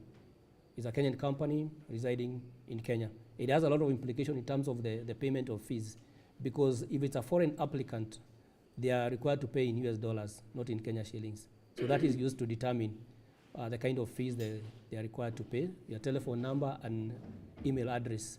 Sometimes if the address may not work sometimes in Kenya, in the post office box, maybe somebody closed. So if there's an email, we'll send the communication by email. So you have two applicants, the owner of this invention. We have a second company called KIPI Limited. And you remember on Monday what we talked about, the ownership of a patent. The first is the inventors. Although there are other situations that may arise that the inventor may not be the owner of the invention, in the sense that I looked at where is employer-employee relationship and also commissioned work, where the law says that in the absence of any agreement between the employer and the employee, for example, like if an IP policy specifies the ownership of the invention, then the law will respect that arrangement at the university or in other or the company at the company level. But if there's no such an agreement, then the law says that the invention belongs to the employer or to the person who commissioned the work that came up for the person to come up with the invention. So we have two companies applying for the patent. Once the patent is granted, it belongs to both of them. And like we said on Monday, each of these company will be entitled to exploit, to make this chair on their own and sell in the market, both of them, without accounting to each other. They can also assign their part to a third party. Will also come in and start manufacturing and selling their chairs that they have made. The same thing, you have the address and the telephone number. Then there's a place for the inventor. Yeah, we see the inventor is John Mvumbuzi, and also they are required to provide their address. That is the law the inventor has to be named in a patent application. That's why you have that space for the inventor to put their name.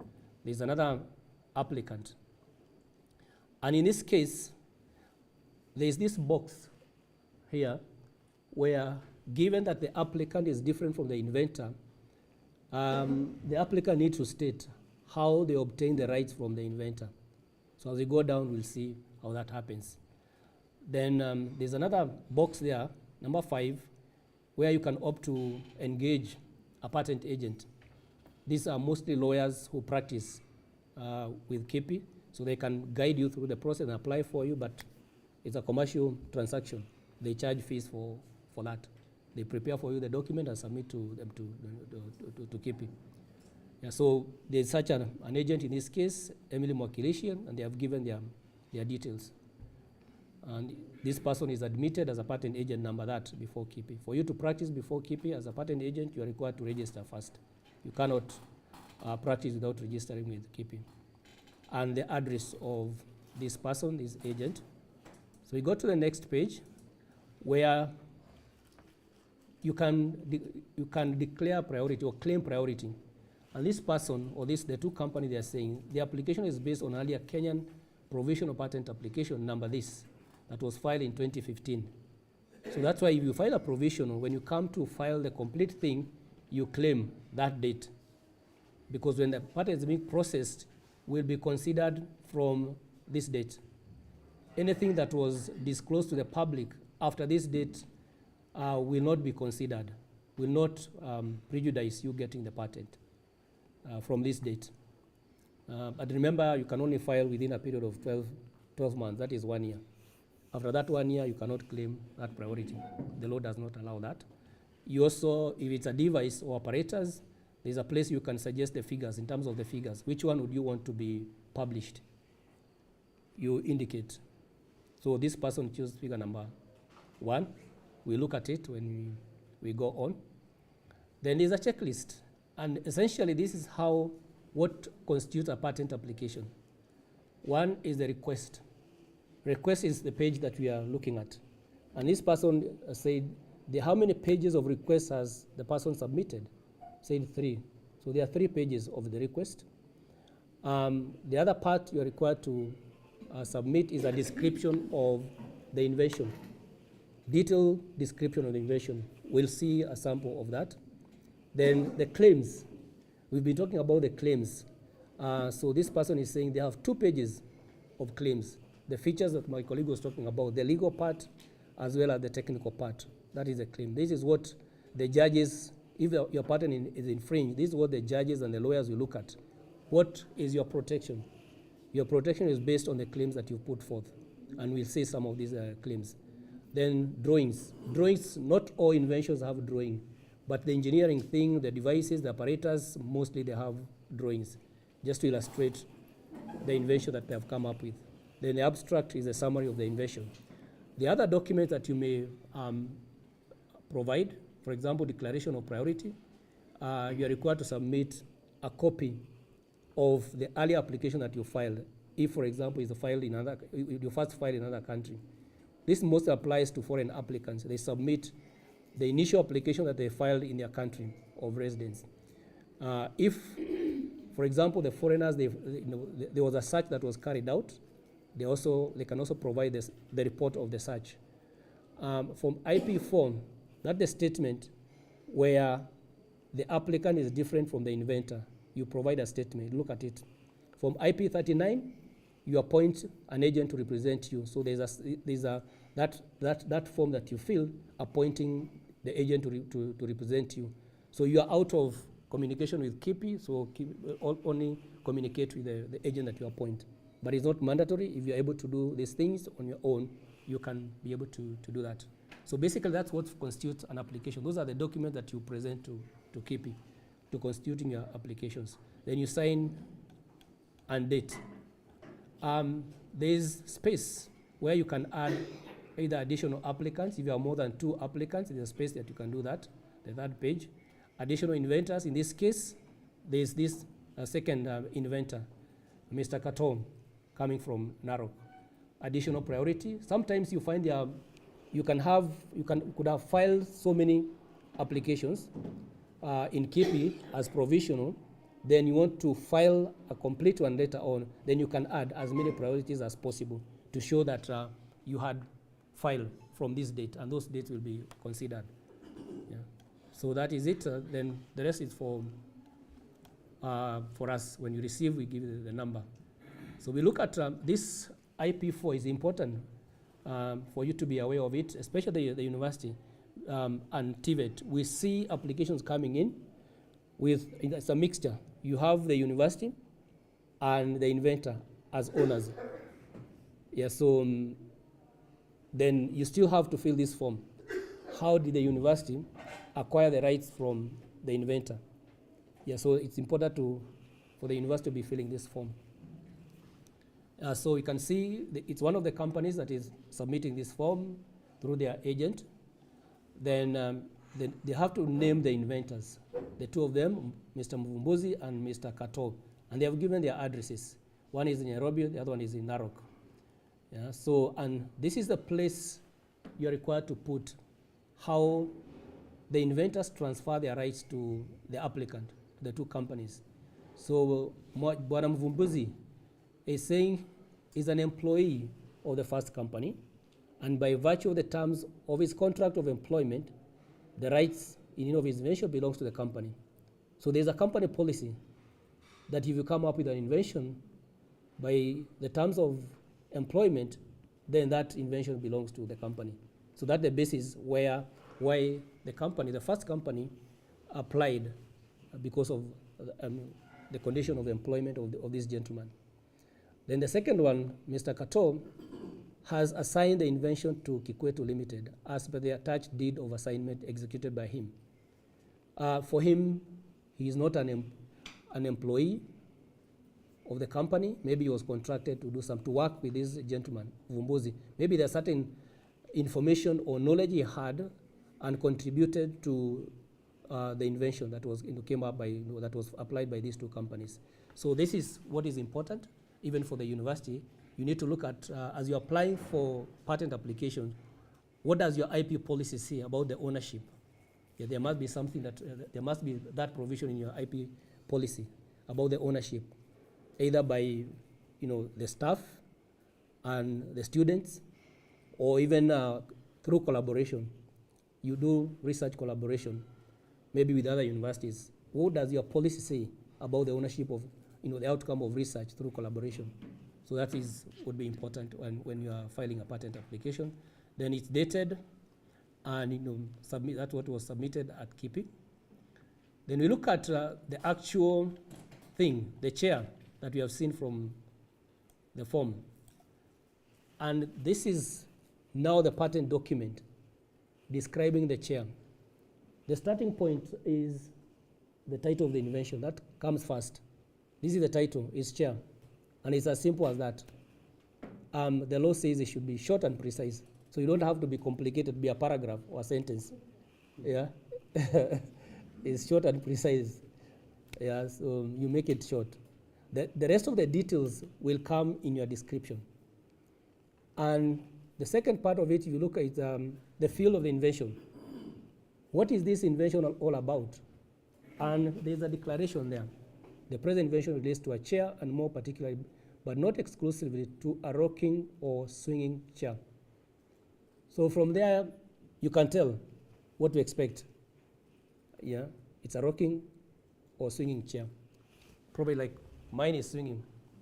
So whenever I get this kind of application, I start thinking about the prior art, the literature review in my head, because probably, looking around me and before I even go to the literature.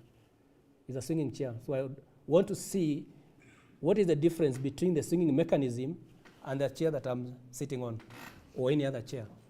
Yeah? Because this swinging chair is different from the one you are sitting on. It doesn't have the swinging mechanism. And those are the features that distinguish one invention from the other. Then there's the background information.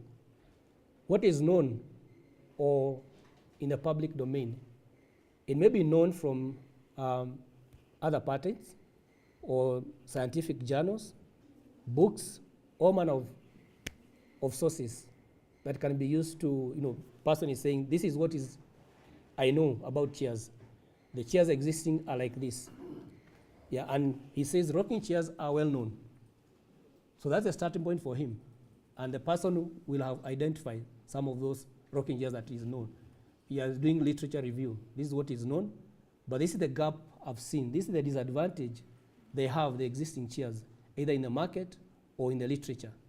And that gap that is there is what now he's capitalizing on to address that problem that is existing in the market. Yeah? So he'll describe the background of that. And he'll also identify the literature that is there concerning the swinging chairs or rocking chairs. One, he has identified a previous patent. It's a UK patent, says this is what it provides. And also a second one, yeah, a second prior art that is there describing rocking chairs. Then he comes and says, this is a problem with the existing chairs. Both rocking and swing chairs have disadvantages which can combine to make them unsuitable for elderly or disabled people who are frail or have difficulties in sitting down. So that is the problem that this chair innovation is addressing.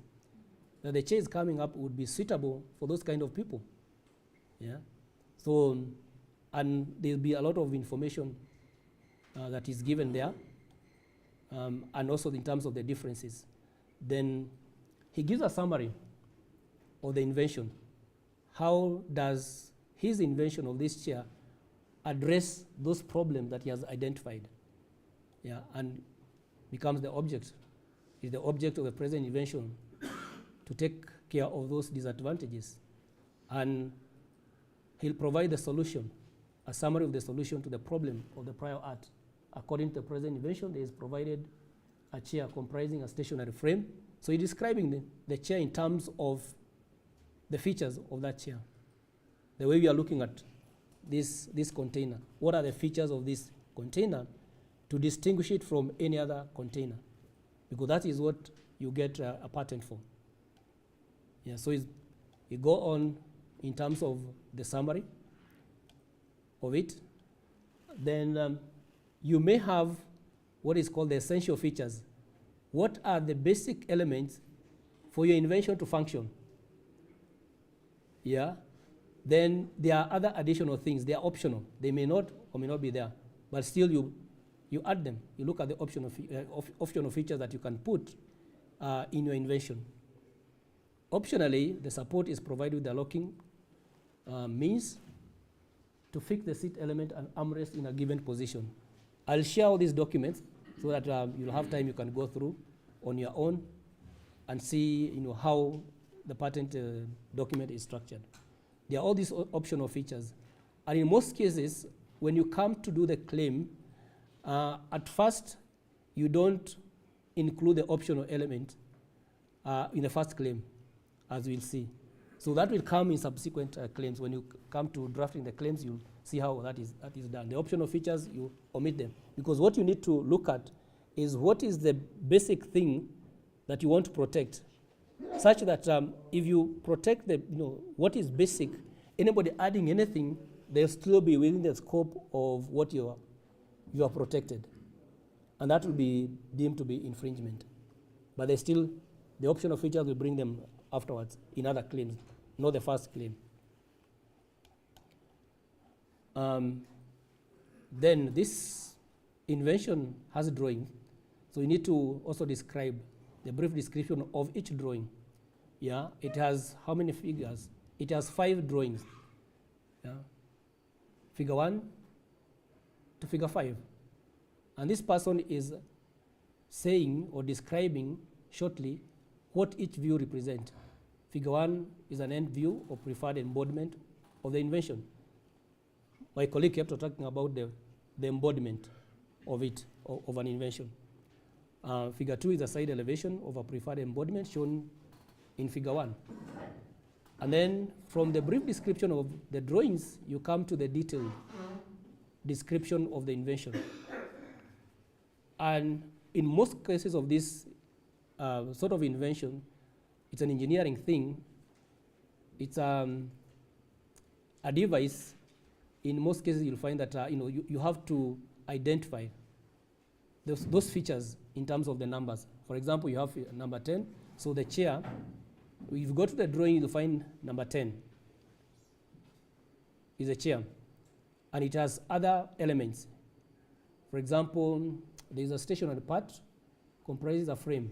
So 14 in the drawing will represent a frame, and you can have a look at the frame. How is it, does it connect with other features, with other elements? Having 4 leg members. So you have a frame, and it has 4 leg members, yeah? Just like a chair, it has 4 legs. So that's what the person is describing. They are movable parts comprising a swing support. When you are swinging, there's something that is supporting that swinging mechanism. So those are what we are calling now the elements, the features of your chair that will distinguish it from any other chair. It has a seat element, number 20. When you go to the drawing, you'll find there's a number 20. Yeah, an armrest.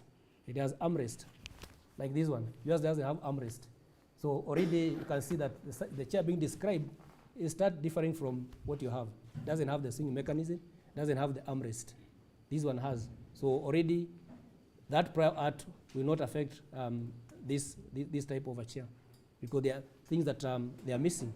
The F1, F2, F4, F5 that my colleague was showing you, already there are things that are not there in this one. It has a seat cushion, 34, a seat back, 21, and a seat frame. So that's the way you sort of describe your invention, that you give a lot of details, and also the relationship between the various elements. Like the one my colleague was talking about, F1, F2, F3, F4, those are the features of that invention. There has to be a relationship. How are they connected to make one unit? It's not a list of parts where you say, my chair has a sitting platform, backrest, and legs. You need to connect them. They need to relate. They need to talk to each other. That's how it functions with those features. So you have to, that's what this applicant is describing this chair. In other words, it's describing this chair in words, such that any other person, by reading this, will be able to sort of in their mind start visualizing this chair. Because at times you may not have the chair, but when you read it, you're able to understand or conceptualize what this person invented and what is it that was inventive about this invention. So this description is quite detailed.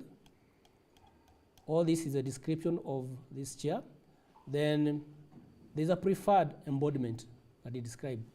What my colleague was talking about, what is the embodiment of this inventive concept, which does not take away the whole idea, the whole concept. It's an example, it's sort of an example. This is the preferred way of making this chair. Yeah.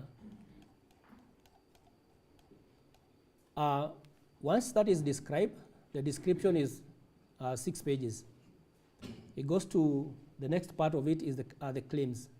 Remember, when you're looking at the form IP3, you start with the request form. We're done with that. You come to the description. Our description is 6 pages.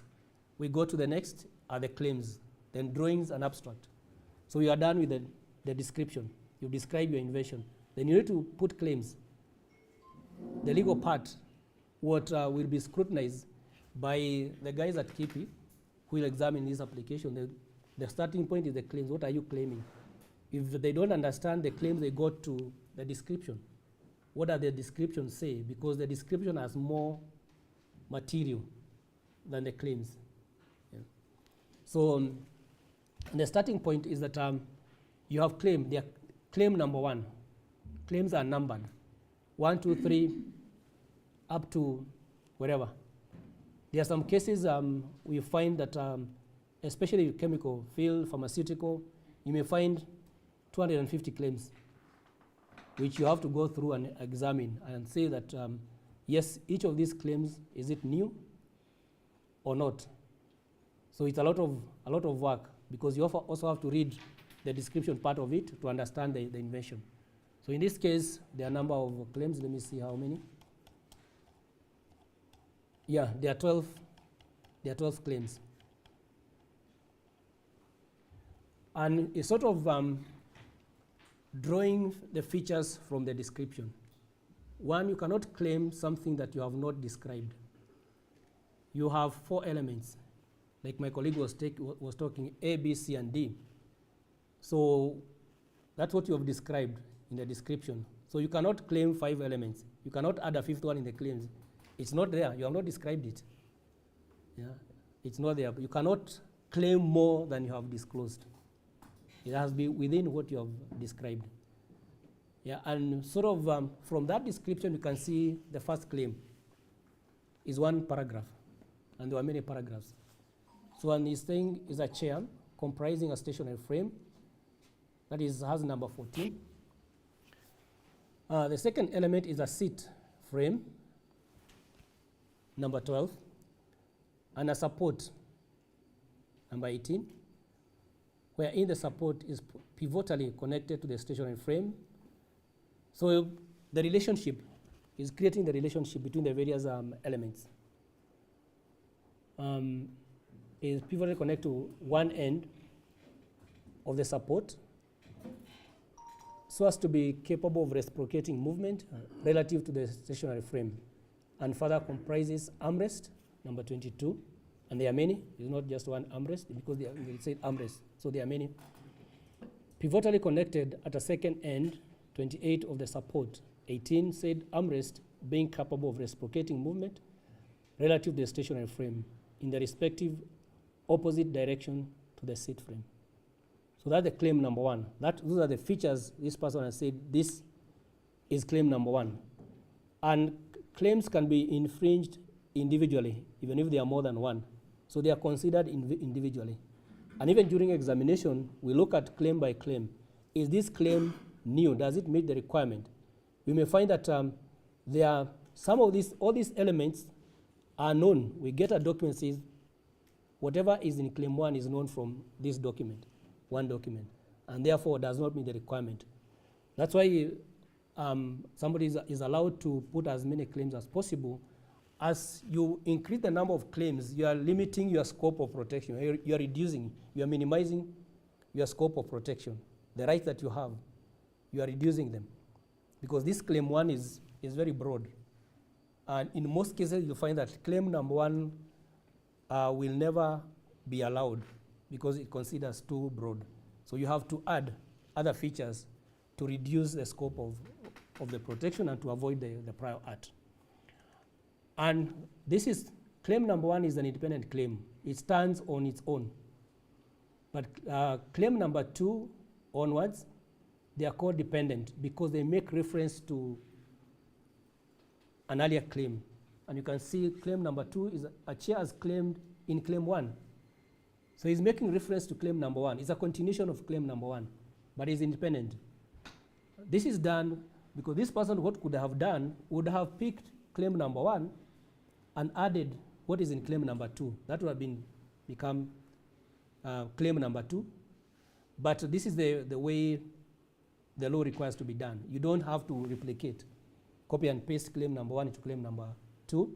So you make reference to claim number 1 or the one that you are referring to.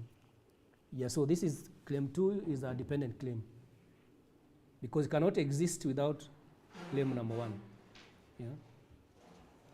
Then the other thing we need to look at is when you're introducing a feature of your claim for the first time, you use indefinite article, a chair, because the first time you're mentioning a chair is a chair. Just like in normal grammar, yesterday I met so-and-so. Or I met this person yesterday, and the person, because now you're referring to that person, say this to me. So even in terms of claims, it's the same grammar form that you use. The first time you mention a chair, When you mention it subsequently is the chair, so that you're making reference to that chair, that feature that you disclosed earlier. So that is the way they're done. You also have another there, a seat frame, a second feature. Then when you come down here, the arrow, the seat frame is making reference to this. Yeah, so that's how it's done. What else do we need to look at? Yeah, and it's explained in this box. All that, that's why it's being pointed out. So claim 2 to 12 are dependent claims because they all refer to or depend on claim 1. So you'll see there's reference to claim number 1 or any other claim. So you look at claim number 2 is a chair as claimed above, where in the support, so this support is mentioned somewhere. Yeah, this is number 18 that is being referred to. So what the person is doing is giving more information about how this support is, what are the features of this support. And it says comprises at least 2 elongate elements, 24, which are pivotally mounted to the stationary frame. So above, there was not much details about the support. What are the features of this support? But come to claim number 2, there are details of that support. How is it? What does it comprise? Yeah, so that's the way it's done when you are doing the claims. You go to look at all those elements. Yeah, so you have then claim 3, making reference to claim number 1 and claim number 2. So it's additional information. The scope is being limited. This person is going down, limiting the scope of protection as they go down. The claims are making reference because they are providing more information. The chairs claim number 1 or 2, where in the support comprise at least 1 elongate element. Yeah, again, it's adding to what is in claim number 2. You go to claim number 4, it's also talking about the support. So more information about this support. As you add more information, you are limiting the scope of your invention or your protection because you're adding more features to it. So it becomes narrow. You start at a very broad level, then you reduce. It works that way because you consider claims like an onion. You have a big onion. So if somebody rejects that this onion is too big, so you can peel the first layer and discard it by adding what is in claim 1 or claim 2. You combine claim 2 and claim 1. So you are reducing the scope. You are reducing that onion smaller, which the examiner may also object. So you continue doing it until your scope of protection is very minimal, and you get a patent for that. Yeah. So that's what happens. There are all those additional claims, and also making reference to previous claims and adding more information. You're adding more features to your chair, because you may find that we are talking about a swinging chair with a swinging mechanism. There's a support and the legs to it. You may find that the first claim, there's already prior disclosure of such chairs, but the moment you add more information, more meat to your description, it's possible you can limit or find that there are features that are not disclosed in the previous documents. And that's how you get a patent, although with a reduced scope of protection. So we have an independent claim, that is claim number 1, that does not make reference to any other. You can have more than one independent claims. For example, in which field where you have probably an invention of, let's say, a pharmaceutical product, you could have a method of making the same product, and probably you've also come up with an apparatus for making that product. So you can have like 3 independent claims that are followed by other dependent claims. You find a lot of document invention with a lot of claims. A chair, as claimed in any of the preceding claims, wherein the depth of the seat cushion within the stationary frame is adjustable. So that was the last claim.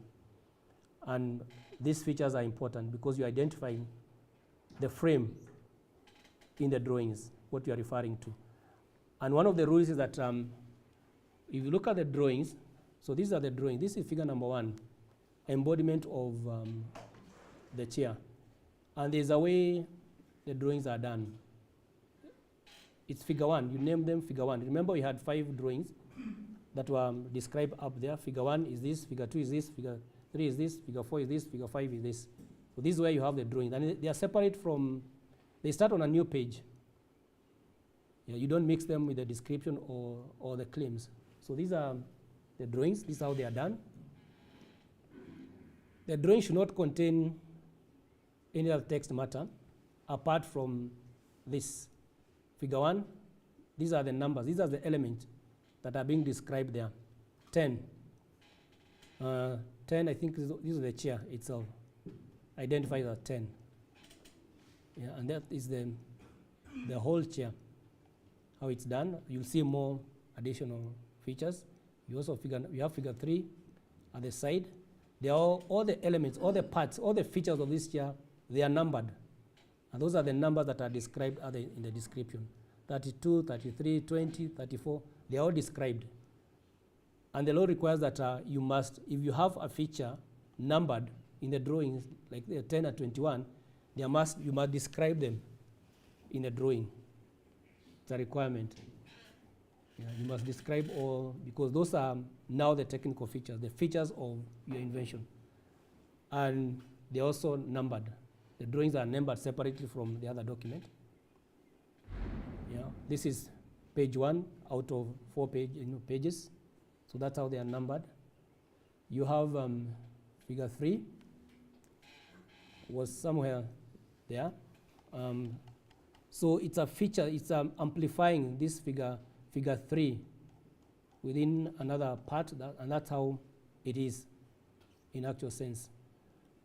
Figure 2, you can see how the chair is forming up. That's how it is, the embodiment of this chair. We have all these features, 21, 22, 28, and they're all described up there. All these features, they are described and named, identified what they represent, how they function. How do they function? Yeah. That's figure 2. Figure 4, it was also identified up there in the description. Figure 5, the last one. So this is another sort of a variation of what you have seen up there, because you may have, like my colleague was talking about, various embodiments that implement the inventive concept. So, and you also need to look at what, as you are describing, what are the possible changes the competitors can make on my invention? What other ways can somebody come up sort of, there's almost the same thing, not identical, but without being deemed to be infringing? And you can cover all those variations in your applications. So long as there's not too much departure from the inventive concept. They are still within the inventive concept. So there are small variations that can be made, or you're allowed. You have to imagine, if I put this product in the market, what are other ways somebody else can avoid infringing by making maybe cosmetic changes or modifying my chair, so that you cover them within your application, more so in terms of the claims. Yeah. Then you end up with the abstract. Sort of is a summary of the whole invention, and you can see that we still have the numbers where the various elements are identified. The numbers in bracket denote the technical features of the invention. In this case, number 14 denotes stationary frame. Yeah, that is stationary frame is identified. When you go to the drawings, you only need to locate number 14, and you see where it featured in the drawings. Yeah. So basically, that's how you do your patent application. It's not a big one. It's 13 pages. There are those that are quite big. A lot of times from TVET we see 1 page.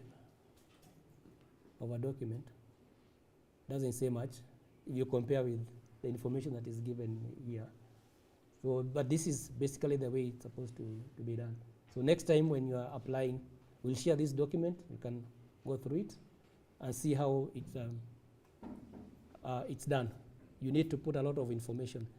And the other thing, when you are describing the invention, you are drafting your patent application. It's about the invention, not the people. Yeah, I did this 10 years ago. It doesn't matter. What matters is that thing that you're going to sell, that product you're going to sell. That's what you need to describe. How you failed, did not get money to do the research. It's what the outcome of that research is what you are describing. There's no mention of a person in this document. It's chair, my chair has these features, my chair has these features, yeah. So that's what you describe. Yeah, this is the thing that I'm proposing to take to the market. I'm proposing to sell. So that's what you describe. Yeah, I see a lot of things people saying, I started this research 10 years ago. Yeah, it doesn't matter at the end of it how long it took. It's the final outcome that is important. So I'm hoping that with this, we'll see a lot of improvement in terms of what you'll be filing at KIPI, so that the process becomes smooth. We don't have to write so many letters, correct this, correct that. And you can always get in touch with us. We guide you what needs to be done the correct way. Yeah. So I think for now, this is the end of this session. I'll invite questions or comments or any clarification together with my colleague. Yeah. Yes, the first question. My first question is simple. Down there in description, I saw it's written rocking, chair, or swinging. And then in the title, it's only chair. Yeah.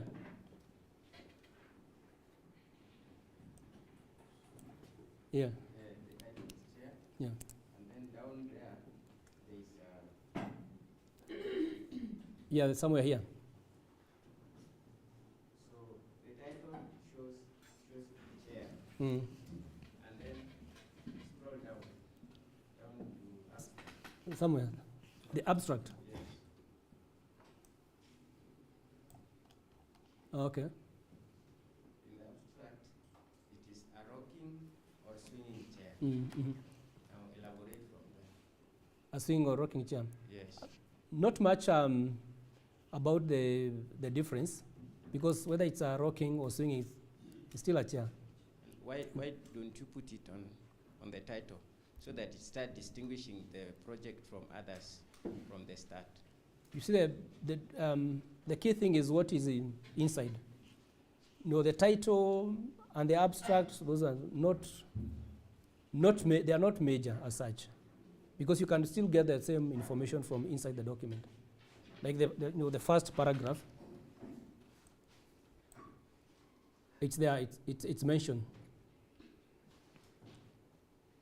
but not exclusively to a rocking or swinging chair. So there is mention of that. The key features would be the description, how you describe it, and what is captured in the claims. And then the next question is, do we need a citation in background? For example, you are getting a reference, the background. Somebody or John had done some part of the chair, but now you are developing yours from there. You are improving it from there. Can you give some proper citation for the academic respect? Yeah, you can do that. Okay, thank you. Yeah, you can do that. Yeah. And if I could add to that issue of the title and the abstract, as I say, a patent has several parts. One of them is a main information, the public, so that they know what they are creating. And then other people working in the same field deal with that. The title and abstract, as in many cases, use Okay? They're searchable fields. In the past, you know, these documents were captured in scan format. They were scanned as images because they were big document, and because of the problem of storage, many of them were stored as images, not document. So what would happen is that the title would be captured in the whatever. It would be searchable field, okay? And the abstract would also be searchable. So the rest of the document would be in image format. So the title and the abstract were very important part of the document for that purpose. And therefore, the abstract needed to capture a snapshot of that invention, so that anybody who is looking for related plier art, okay, or somebody who is looking for the plier art in general, would be able to pick out that invention that is disclosed in that patent. So it would be a bit narrower in sense. But if you're using the title, you'll be looking at the broader field. So in the title, you capture the invention in the broader category. A chair, okay? It's the bigger category. But when you're reading the abstract, you're able to narrow down now to a group of chairs, locking chairs, okay? So when you start with the chair there, if you are doing a search, your search engine would pick out many hits, okay? All those inventions in that field, all those inventions called chairs would be picked up. But maybe you are interested in a very specific kind of chairs, rocking chairs. Then if you use the abstract for search, then you would be able to narrow down to a few hits, which are closely related to the invention of your concern. I hope. So that's why they were designed that way. It would have been very appropriate to capture them that way. But in a sense, the title should actually capture your invention in such a manner that it can be easily picked by the search engine when somebody is looking for similar inventions. Okay? So you don't call your chair a device. If you call it a device, there are so many devices in the market. So you call it a chair, then you have narrowed it more directly to what it actually is, the category of inventions to which it belongs.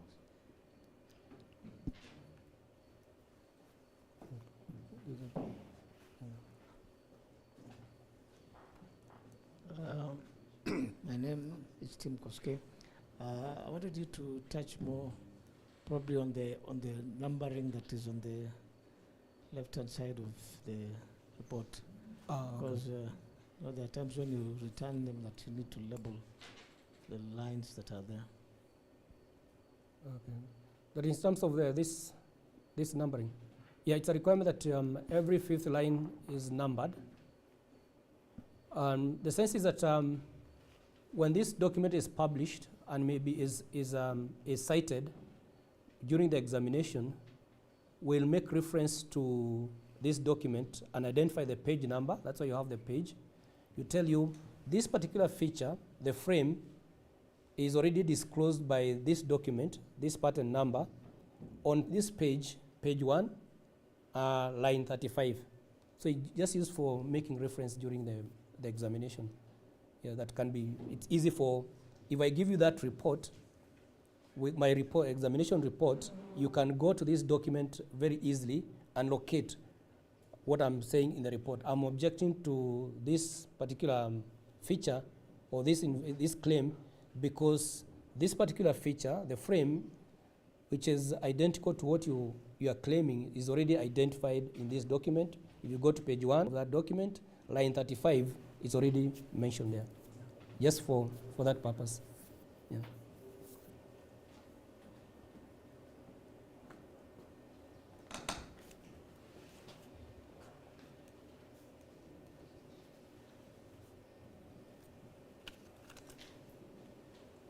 And the modern way is to, instead of numbering every fifth line, you number the paragraph. Paragraph 1, paragraph 2, just like that, yeah. You don't have to, sometimes people have difficulty in this sort of the numbering the lines. So you just insert in the paragraph. It's also accepted.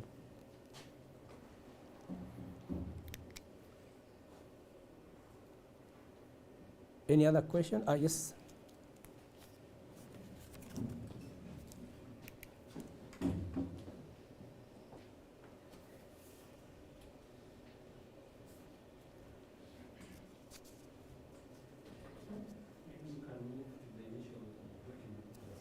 At the start. All right. Talking about? Okay. Let's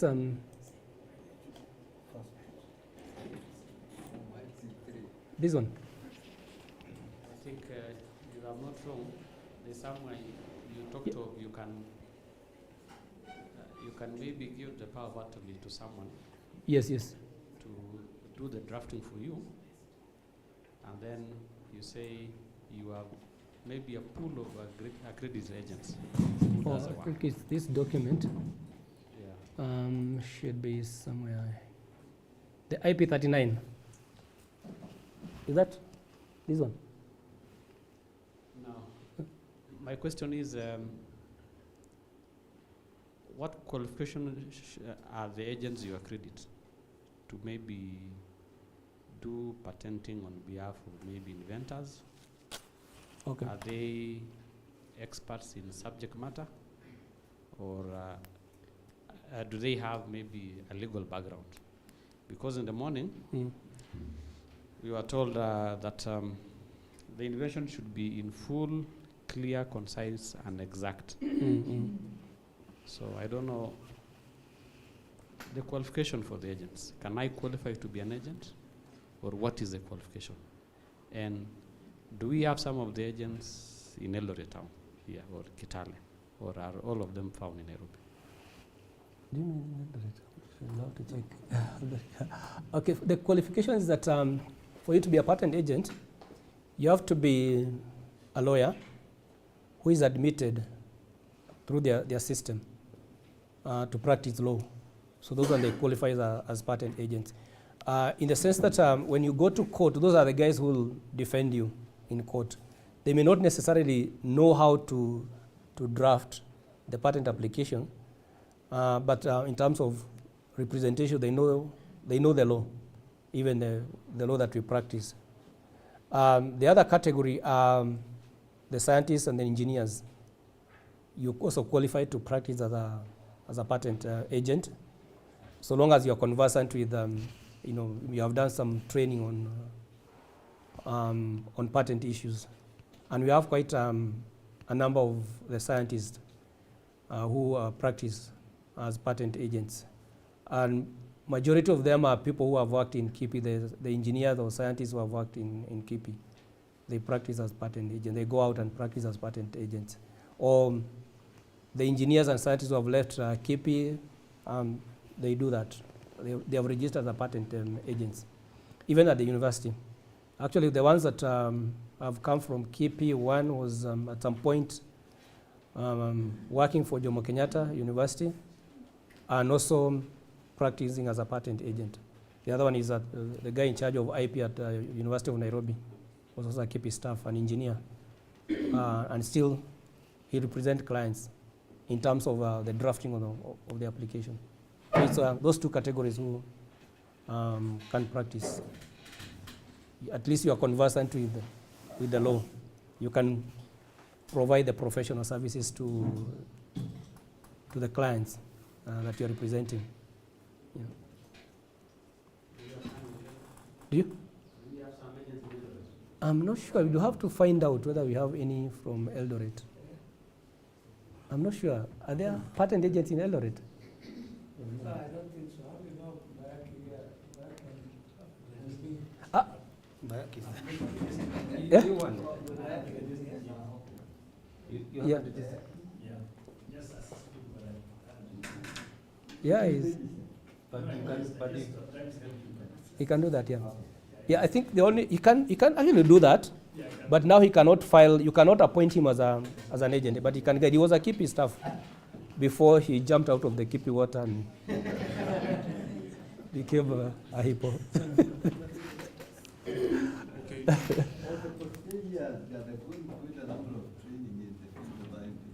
Yeah.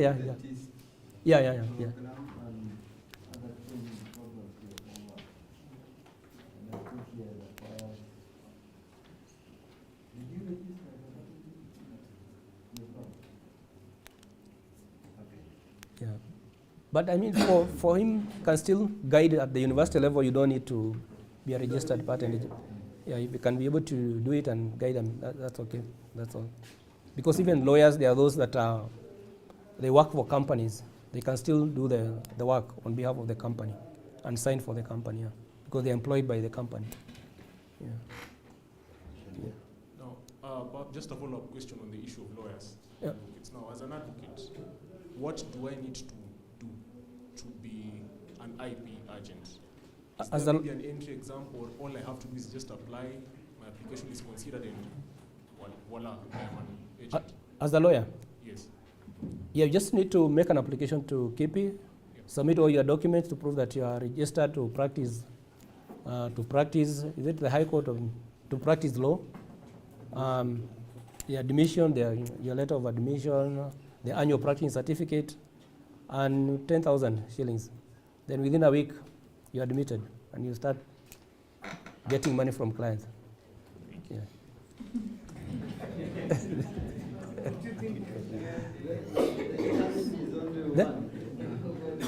Yes, sir? Yes, sir? You're asking a question. No, I was saying as a lawyer, they must have at least done something. Part of the subject is of intellectual property. No, it's not a requirement. It's not a requirement. Not a requirement, yeah. Because let's say a scientist, like if Mbayaki was to register as a patent agent, he can't go to court on behalf of the client. Yeah, because you can't practice law. But you can. For them, for lawyers, they say they may not have learned intellectual property in the university, but they are lawyers, they can learn on their own. That's why they take all manner of cases. Yeah, so for them, so long they are admitted to practice all areas of law. Yeah. Yes, Mbayaki?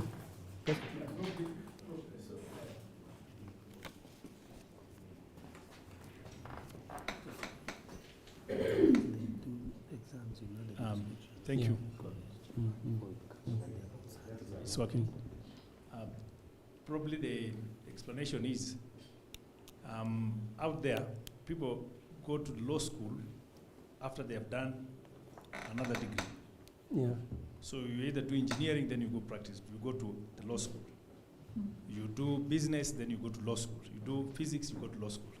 So then you can specialize in intellectual property and become an intellectual property attorney. But since this country, that is not the issue, we had to work out our own way that actually produces results. So it's also a demand by the international IP community or IP practice that an external person has to have an agent here. And for agency, it's better when it is a lawyer that helps the person to do any issues of litigation. But on the other hand, we know very well, if you looked at that description, there's a lot of engineering in it. There's a lot of science in it. So to tell ourselves, that's why now the scientists and the lawyers, scientists and engineers who understand intellectual property, who may come now understand the practices of intellectual property, those ones will actually do the technical part. Ideally, they are best placed to actually do the agency because they will understand the technical matter of that subject. But because of issues of counterfeit, infringement, and all that, going to court, they can hire a lawyer at that stage to represent you. So that's why KIPI, in my opinion, has come up with the best system so that the scientists can also have a chance to handle that. That's the basic thing. But I think also when you go to KIPI, even as a lawyer, what I was told one time is the legal department may give you a small interview. Just check whether you have an idea of what intellectual property is. Because in our legal schools, intellectual property unit is the most despised. It's the most despised unit. Some students don't take it. They don't even consider it because you look like you are a weak lawyer. But in the world today, in the knowledge age, a lawyer who is doing, a commercial lawyer is not worth his salt if you do not have intellectual property knowledge today. So they're actually realizing when they get the feed that they wish they had, so they start now doing some courses on intellectual property, and that fills it. Thank you. And maybe just to add something small, there is usually a misconception out there that the work of a lawyer is to know the law. An advocate is not the person who knows the law. The work of an advocate is to know where to find the law, how to interpret it, and how to apply it. That is why today I can represent maybe maritime engineers, pilots, and all that. Doesn't mean that I know how to fly a plane or how to marshal a ship, but when you come to me with your matter, I will know where to find the law, how to interpret it, how to apply it, the courts to go to, how to interact with the judicial system and all that. All right, and I think Liz, we're done. It's 1. So we need to go for lunch. If there are any questions, we could look at them in the afternoon. Well, I think that's a good one. We can give